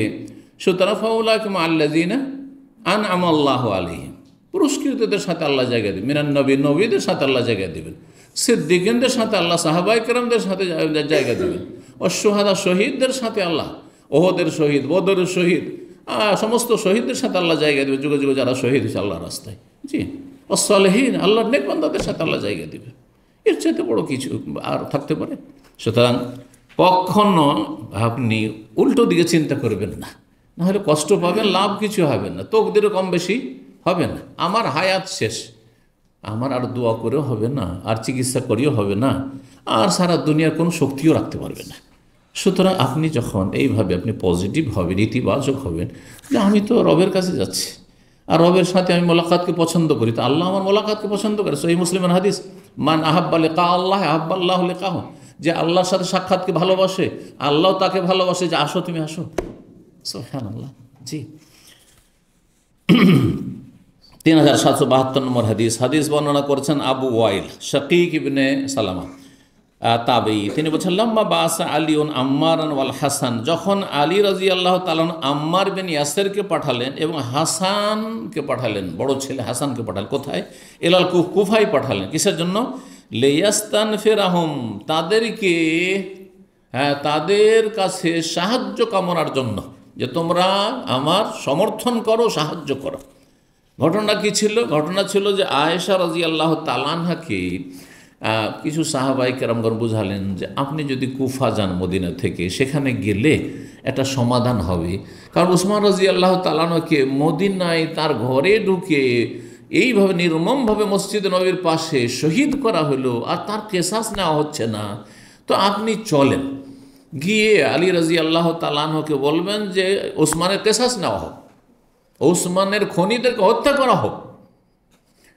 তো তিনি তাতে রাজি হয়ে গেলেন। এই সিদ্ধান্তটি তার জীবনের ভুল ছিল, এবং তার উপর তিনি সারা জীবন আক্ষেপ করে বহু নেকির কাজ করেছেন, বহু গোলাম স্বাধীন করেছেন। আর যখনই তার এই কথাটি মনে পড়তো, কেন আমি গেলাম, তখন তিনি কাঁদতে কাঁদতে তার সুবহানাল্লাহ, কাঁদতে কাঁদতে কাপড় চোপড় ভিজে যেত একবার, এত কান্না করতেন তিনি রাদিয়াল্লাহু তাআলা আনহু। মানুষের সিদ্ধান্তে ওহী তো আসে না, মানুষের সিদ্ধান্তে ভুল হতে পারে, যতই বড় ব্যক্তিত্ব হোক না কেন। তো তিনি ওখানে চলে গেলেন। ওখানে গিয়ে সমাধান তো হইল না, কি হয়ে গেল? দুই দল মুখোমুখি হয়ে, আর ওই খুনিরা যেহেতু জানছে এদেরকে যদি লড়িয়ে না দিতে পারি তাহলে আমাদেরকে ধরে ফেলবে। কারণ যারা ওসমান রাদিয়াল্লাহু তাআলা খুনিদের শাস্তির দাবি নিয়ে এসেছে, তাদেরকে এবং এদেরকে আলী রাদিয়াল্লাহু তাআলার পক্ষে জানা আছে, যারা বলছে আগে দেশকে শক্তিশালী করো এবং দেশে স্থিতিশীলতা আসতে দাও, আর বায়াত করো মুআবিয়া। মুআবিয়া ওদিকে বায়াত করছেন না, ওদিকে দামেস্কে, এইরকম হয়ে আছে। তো এই দুই দলকে লড়িয়ে না দিতে পারলে আমাদেরকে তো ধরে ফেলবে, আর আমাদেরকে ধরলে তো আমাদের সবগুলিকে হত্যা করা হবে কেসাসে, কারণ দুই দল মিলে কিন্তু শক্তিশালী হয়ে গেল। সুতরাং রাতের অন্ধকারে করলো কি, এই শয়তানগুলো এরা আক্রমণ করে দিল, বুঝছেন? এইভাবে যুদ্ধ হয়ে গেল কিসের? জামালের যুদ্ধ। শুনেছেন নাম? হ্যাঁ, জামালের যুদ্ধ হয়ে গেল। মুসলিমের বিরুদ্ধে রাতের অন্ধকারে লড়াই। রাতের অন্ধকারে হামলা করলে ভাবলেন যে হয়তো এরাই মারল, কিন্তু আসলে এরা মারেনি, ওই তৃতীয় পক্ষ সেই কাজ করেছে। আর এগুলো ঘটছে যখন তখন ঘটছে। সুতরাং সতর্ক সাবধান, ফেতনা থেকে সতর্ক সাবধান। ওই দিক থেকে মিছিলে হাসছে, এদিক থেকে মিছিলে হাসছে, হয় কি এরাও মানেনি ওরাও মানে, মাঝখানে তৃতীয় ষড়যন্ত্রকারী, যারা এই দুটো দলকে লড়িয়ে দিয়ে নিজের স্বার্থ হাসিল করতে চায়, মাঝখানে এসে কি করলো? গন্ডগোল বাঁধিয়ে দিল, মারামারি শুরু করে দিল। বুঝতে পারলো না কার দলে। ওরা ভাবছে যে আমাদেরকে মারছেও না, হ্যাঁ, কারণ এরা তৃতীয় যারা এসছে এদেরকে মারছে, ওরাকে মারছে। তো ভাবছে যে এরা এই দলের, তো এরা এই দলের, আর দুই দিক থেকে লড়াই শুরু হয়ে গেল, আর সামলানো গেল না। এই জন্য মিছিল হারাম, এই জন্য বিক্ষোভ হারাম ইসলামে। কারণ এটা আয়ত্তে রাখা যায় না। মিছিল করতে গিয়ে শান্তিপূর্ণ মিছিল বলে কোনো ভাষা নেই, কোনো বাস্তবতা নেই। কি বুঝছেন? ভাষাগুলো বুঝছেন না? বুঝছেন না? আজকাল যারা মিছিল করে তারা বলছে আমরা শান্তিপূর্ণ মিছিল করব। কখনো শান্তি বহাল রাখতে পেরেছে? অসম্ভব কথা, অসম্ভব কথা। কখনো শান্তিপূর্ণ থাকতে পারে না।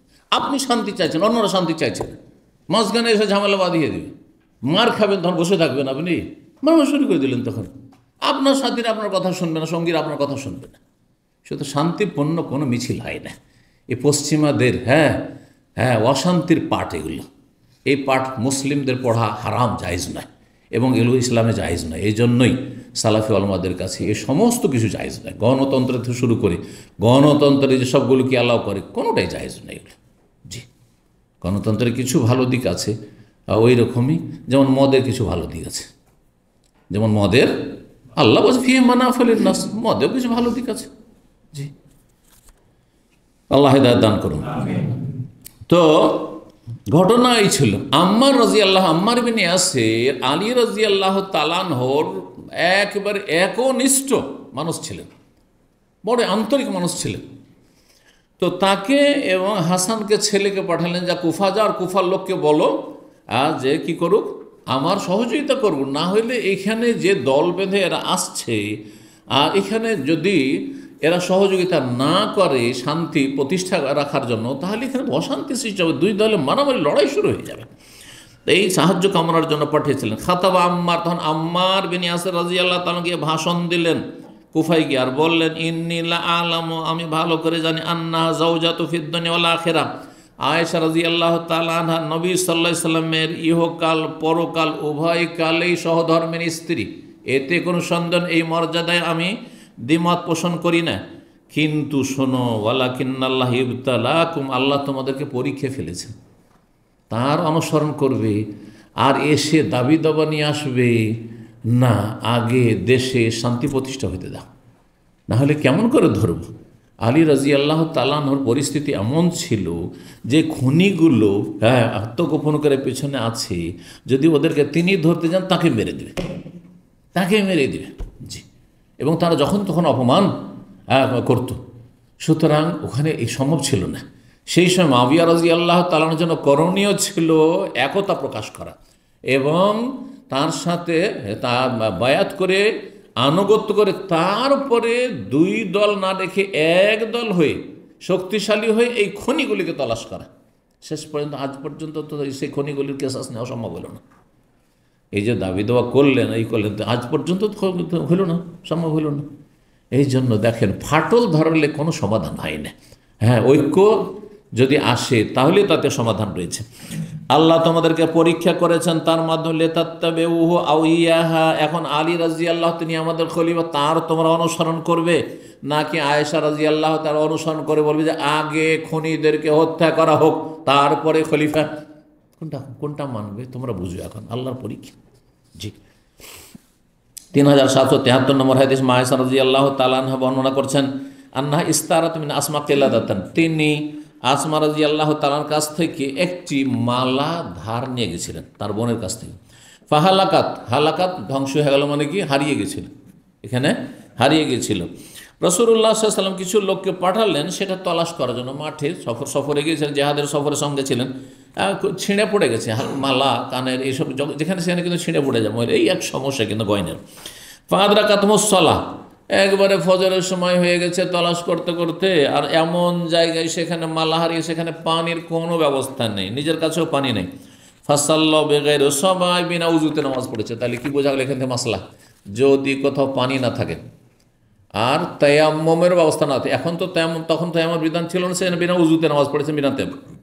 কিন্তু তায়াম্মুম বিধান না ছিল, তায়াম্মুমের ব্যবস্থা থাকলে তো আপনি এমন জায়গায় মাটিও নেই, প্লেনে সফর করছেন, নামাজের রক্ত চলে যাচ্ছে, পানিও নেই উজু করান ধরেন, আর কি নেই, মাটিও নেই, বাসে আছেন আপনি, সেখানে পানি নেই আপনার কাছে উজু করার, আর পানি থাকলে বাসে কোনো উজু করতে দেবে নাকি?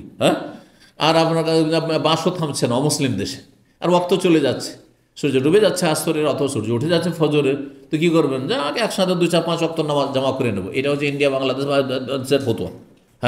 ফতোয়া তো না, কিন্তু আমল, এই আমলগুলো আলেমরা ভুল করে। ট্রেনে সফর করছে, 2-4 ওয়াক্ত একসাথে গিয়ে বাড়ি গিয়ে নামাজ পড়ছে বা মাদ্রাসায় এসে নামাজ পড়ছে, না, মোটেই জায়েজ নয়। ওয়াক্ত পার করা কোনো অবস্থায় জায়েজ না। দেখেন, বিনা উযুয়ে তার নামাজ পড়েছেন।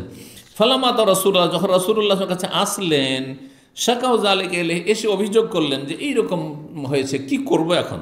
ফানাজালাত আয়াতুত তায়াম্মুম, তায়াম্মুমের বিধান তখন নাযিল হলো, এখানে তায়াম্মুমের বিধান নাযিল হলো। উসাইদ বিন হুযাইর তখন বলে, জাযাকাল্লাহু খাইরান, আল্লাহ আপনাকে উত্তম প্রতিদান দান করেন। মা আয়েশাকে দোয়া দিচ্ছেন, কেন? যদি আপনার হার না হারাইতো তাহলে তায়াম্মুমের মাসলা জানতে পারতাম না, তায়াম্মুমের আয়াত নাযিল হইতো না, ঠিক না? ওয়াল্লাহি, আল্লাহর কসম করে বলছে, মা নাযালা বিকা আমরুন, আপনার উপর যে কোনো বিপদ আপদ এসেছে কখনো, ইল্লা জাআলাল্লাহুল্লাকে মিনহু মাখরাজান, আল্লাহ সেখান থেকে মুক্তি লাভের আল্লাহ ব্যবস্থাও করেছেন।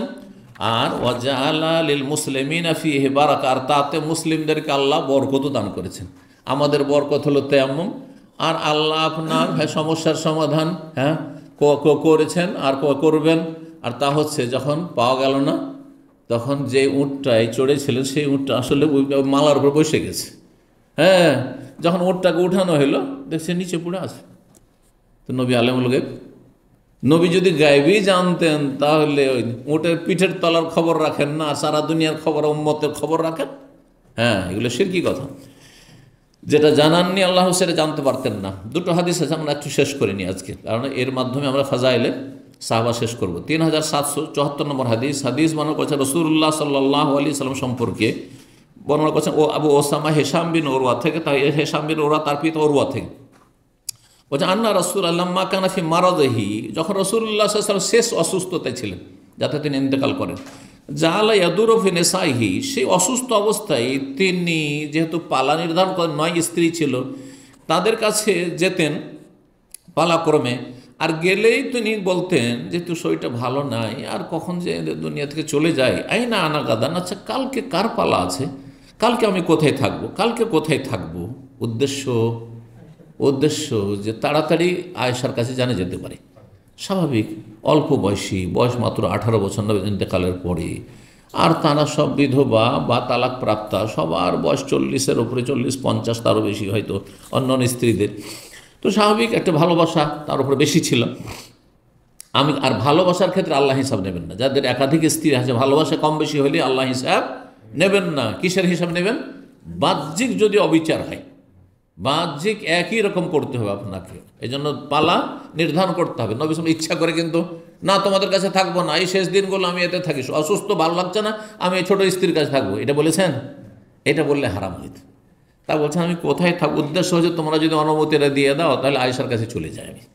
এই জন্য তিনি ইশারা ইঙ্গিত করছেন আগামীকালকে কোথায় থাকবো, আগামীকালকে কোথায় থাকবো। হিরসান আলা বাইতে আয়েশা, আগ্রহী হয়ে পড়েছিলেন আয়েশা রাদিয়াল্লাহু তাআলা বাড়ির উদ্দেশ্যে, বাড়ির জন্য, মানে তার পালার জন্য। তাহলে আয়েশা তখন বিবিরা সবাই বুঝতে পারলেন যে এইরকম বলছেন কেন নবী সাল্লাল্লাহু আলাইহি ওয়াসাল্লাম। বলে ইয়া রাসূলুল্লাহ, আর এদিক ওদিক আপনি প্রতিদিন এক বাড়িতে এই বাড়িতে ওই বাড়িতে যাওয়া কষ্ট করিয়েন না, যান আয়েশার বাড়িতে। আমরা সবাই ছেড়ে দিলাম, সবাই দিয়ে দিলাম, আমাদের দিনগুলো দিয়ে দিলাম আয়েশাকে। তাহলে আয়েশা মায়েশা রাদিয়াল্লাহু তাআলা বলছে ফালাম্মা কানা ইয়াউমি সাকানা, যেই দিনটা আমার পালা ছিল, আসল পালা, অন্যের পালাগুলো কয়েকদিন তো থাকলেন নবী সাল্লাল্লাহু আলাইহি ওয়াসাল্লাম অন্যের পালা তো আয়েশার বাড়িতে, কিন্তু যেই দিনটা আমার পালা ছিল সেই দিনে তিনি শান্ত হয়ে গেলেন, মানে তিনি ইন্তেকাল করলেন সাল্লাল্লাহু আলাইহি ওয়াসাল্লাম। 3775 নম্বর হাদিস বর্ণনা করেছেন হেশাম বিন ওরা, তার পিতা উরওয়া বিন জুবাইর থেকে, কানান নাস ইয়াতাহাররান বিহাদায়াহুম ইয়াউম আয়েশা, লোকেরা মদিনার সবাই তাদের হাদিয়া, উপঢৌকন, খাবার দাবার ভালো যা বাড়িতে হইতো একটু করে রাসূলুল্লাহ সাল্লাল্লাহু আলাইহি ওয়াসাল্লাম আগে দিয়ে আসতেন, তারপরে বাড়িতে তারা খেতেন। তো সব হাদিয়া নিয়ে প্রস্তুত থাকতো কিসের জন্য? আয়েশা রাদিয়াল্লাহু তাআলা পালার জন্য। যেদিন আয়েশার বাড়িতে থাকবেন নবী ওই দিন দেব, ওই দিন ভালো খাবার তৈরি করব, বা ওই দিন ভালো ফলটা দেবো, এইরকম। ওই দিন দুধ নিয়ে যাব, এই তো আর কি, ওই দিন মধু নিয়ে যাব ইত্যাদি। তাহলে আয়েশা ইয়াতাহাররাম, মানে তারা তলাশ করতেন, সবাই তলাশ করতেন, মানে জিজ্ঞাসা করতেন যে আজকে কার বাড়ি থাকবেন নবী সাল্লাল্লাহু আলাইহি ওয়াসাল্লাম, আজকে কার বাড়ি, আয়েশার বাড়ি কোন দিন থাকবেন, অমুক দিন আয়েশার বাড়ি থাকবে, আচ্ছা ঠিক আছে ওই দিন হাদিয়া দেবো। তো দেখছে যে আয়েশা যে রাদিয়াল্লাহু তাআলা পালার দিনে মেলা হাদিয়া চলে আসে, আর অন্য বিবিদের বাড়িতে যে কোনো হাদিয়াই আসে না। তখন আয়েশা রাদিয়াল্লাহু তাআলা বর্ণনা করছেন ফাজতামা সাওয়াহিবি ইলা উম্মে সালামা, উম্মে সালামা রাদিয়াল্লাহু তাআলার কাছে আমার সতীনেরা সবাই মিটিং করার জন্য জমা হইল। সাওয়াহিবি সাহেবাতুনের বহুবচন, মানে আমার সতীন না, সঙ্গীরা, সঙ্গী কারা? সতীন। উম্মে সালামা বাড়িতে কেন জমা হইলেন? এই জন্য যে আয়েশার পরে সবচেয়ে সুন্দরী উম্মে সালামা ছিলেন রাদিয়াল্লাহু তাআলা। হ্যাঁ, উম্মে সালামা রাদিয়াল্লাহু তাআলা সুন্দরী ছিলেন। তো তার বাড়িতে সবাই জমা হইল, আর তিনি নবী সাল্লাল্লাহু আলাইহি ওয়াসাল্লামের নিকট আত্মীয় ছিলেন। বলছেন ফাকুলনা, সবাই এসে বললেন ইয়া উম্মে সালামা, হে উম্মে সালামা, ওয়াল্লাহি আল্লাহর কসম করে বলছি, ইন্নান নাস ইয়াতাহাররান বিহাদায়াহুম আয়েশা, সবাই নিজ নিজ হাদিয়া আয়েশা রাদিয়াল্লাহু পালার দিনে নিয়ে আসছে। এটা কেমন হইল? ওয়া ইন্না নুরিদুল খায়রা কামা তুরিদুহু আয়েশা, আমরাও কিছু কল্যাণ চাই, আমরাও কিছু খাবার দাবার নবীর খেয়ে বাঁচলো চাই। যেমন আয়েশা রাদিয়াল্লাহু তাআলা আনহা চায়, তা আয়েশার বাড়িতে খাবার দাবার অভাব নেই আর আমাদের বাড়িতে কিছুই আসে না, না এটা কেমন হচ্ছে জানো। ফামুরি রাসূলুল্লাহ, তুমি তোমার কথা একটু শুনে, কারণ সুন্দরী স্ত্রী থাকলে তার ক্ষেত্রে একটু দুর্বলতা থাকবেই, স্বাভাবিক থাকবেই। জি জি, যুবক মানুষ যারা বিয়ে শাদী নতুন নতুন করেছেন তারা যতটা স্ত্রীর ক্ষেত্রে দুর্বল, যাদের 2-4-5টা বাচ্চা হয়ে গেছে আর অত দুর্বল না, তাই না? স্ট্রং হয়ে গেছেন এখন, আর বুড়ো হইলে তো বলতেই হবে না, তাই না? আমাদের কত ছাত্র ভাইকে দেখলাম বিয়ে করার পরে নিয়মিত সেন্টারে আসতো, কিন্তু তারপরে আর 6 মাসও সামলাইতে পারলো না, এক্সিট নিয়ে চলে গেল দেশ। ও ছাত্রকে দেখলাম। এই জন্য এলএম শিখতে হলে বিয়ে করার আগেই শিখেন, বুঝতে পেরেছেন? আর না হলে এই যে বেশি বয়স হওয়ার পরে এসেছেন, স্ত্রীর সাথে 10 বছর 15 বছর থাকার পরে এসেছেন, অসুবিধা নেই। এখন বাচ্চাদেরকে নিয়ে আর রুজি রিজিকে নিয়ে পেরেশান। হ্যাঁ, এখন আর স্ত্রীকে সময় দেওয়ার চাইতে বেশি এখন পয়সা রোজগার করতে হবে। আল্লাহ বরকত দান করুন। তো বলছেন আপনি রাসূলুল্লাহ সাল্লাল্লাহু আলাইহি ওয়াসাল্লামকে বলেন আইয়া মোরান নাস, যে মদিনার লোকদেরকে বলে দিবে একটি কথা। কি বলবে? আইয়ুহুদু ইলাইহি মাকানা, নবী সাল্লাল্লাহু আলাইহি ওয়াসাল্লাম যেখানে থাকুক না কেন যে কোনো দিন যেন হাদিয়া দেয়। কথা কেমন করে বলবেন নবী সাল্লাল্লাহু আলাইহি ওয়াসাল্লাম যে তোমরা সব দিনে হাদিয়া দাও, কেন একদিনে সব বেশি করে নিয়ে আসছো? এই কথা বলার জন্য প্রস্তাব দিলেন তারা। হাইসমা দ্বারা, যেখানেই তিনি ঘুরবেন বা থাকবেন। কালাত, বর্ণনাকারী সন্দেহ, হাইসমা কানা বলেছেন না হাইসমা দ্বারা বলেছেন। কালাত বলছেন বর্ণনাকারী মানে আয়েশা ফাজা কানাত যালিকা উম্মু সালামা লিন-নবী সাল্লাল্লাহু আলাইহি ওয়াসাল্লামের সামনে। তখন উম্মে সালামা রাদিয়াল্লাহু বিষয়টি তুলে ধরলেন যে ইয়া রাসূলুল্লাহ, সব হাদিয়াগুলো শুধু আয়েশার বাড়িতে আসে না, আমরাও তো কিছু হক রাখি। তো নবী সাল্লাল্লাহু আলাইহি ওয়াসাল্লামকে বললেন যে সাহাবায়ে কেরামদেরকে একটু বলেই দেন, আপনি বলেই দেন যে সব দিনই দিও, তোমরা যখন ইচ্ছা তখন দিও, শুধু একদিনই দিও না, বেশি করে। কালাত, উম্মে সালামা বলছেন, আয়েশা বলছেন উম্মে সালামা বলছেন এখানে, উম্মে সালামা বলছেন ফা আরাজ আননি, যেমনই আমি বললাম এই কথাটি, তখন নবী সাল্লাল্লাহু আলাইহি ওয়াসাল্লাম মুখটা অন্য দিকে ঘুরিয়ে নিলেন। জি, ফালাম্মা আদা ইলাইয়া, তারপরে যখন আবার আমার দিকে মুখটা ফিরিয়েছেন, যাকারতু লাহু যালিকা, তখন আবার বললাম ইয়া রাসূলুল্লাহ একটু বলে দিও। জি, ফারাজ আননি, আবার মুখটা ফিরিয়ে নিলেন, একটু এড়িয়ে গেলেন। ফালাম্মা কানা ফিস সালিসা, তৃতীয়বার আবার যখন আমার দিকে একটু ফিরেছেন, যাকারতু লাহু, তখন আবার বললাম ইয়া রাসূলুল্লাহ, হ্যাঁ প্লিজ একটু বলে দিন। আজকালকার জামানে প্লিজ, আজকালকার ভাষা, এটা ভাব অর্থ করলাম, শাব্দিক অর্থ নয়, কিন্তু আজকালকার প্লিজটা খুব সুন্দর ভাষা না? প্লিজ আর সরি যদি বলতে পারেন 7 খুন মাপ। হ্যাঁ জি, তো যাকারতু লাহু, এই বিষয়টি আবার যখন বললাম তৃতীয়বার, খালি ইয়া উম্মে সালমা, তৃতীয়বারে নবী সাল্লাল্লাহু আলাইহি ওয়াসাল্লাম বলে হে উম্মে সালমা লা তুযিনি ফি আয়েশা, আয়েশা রাদিয়াল্লাহু তাআলার ব্যাপারে আমাকে কষ্ট দিও না, আয়েশার বিরুদ্ধে কোনো কথা বলে আমাকে কষ্ট দিও না।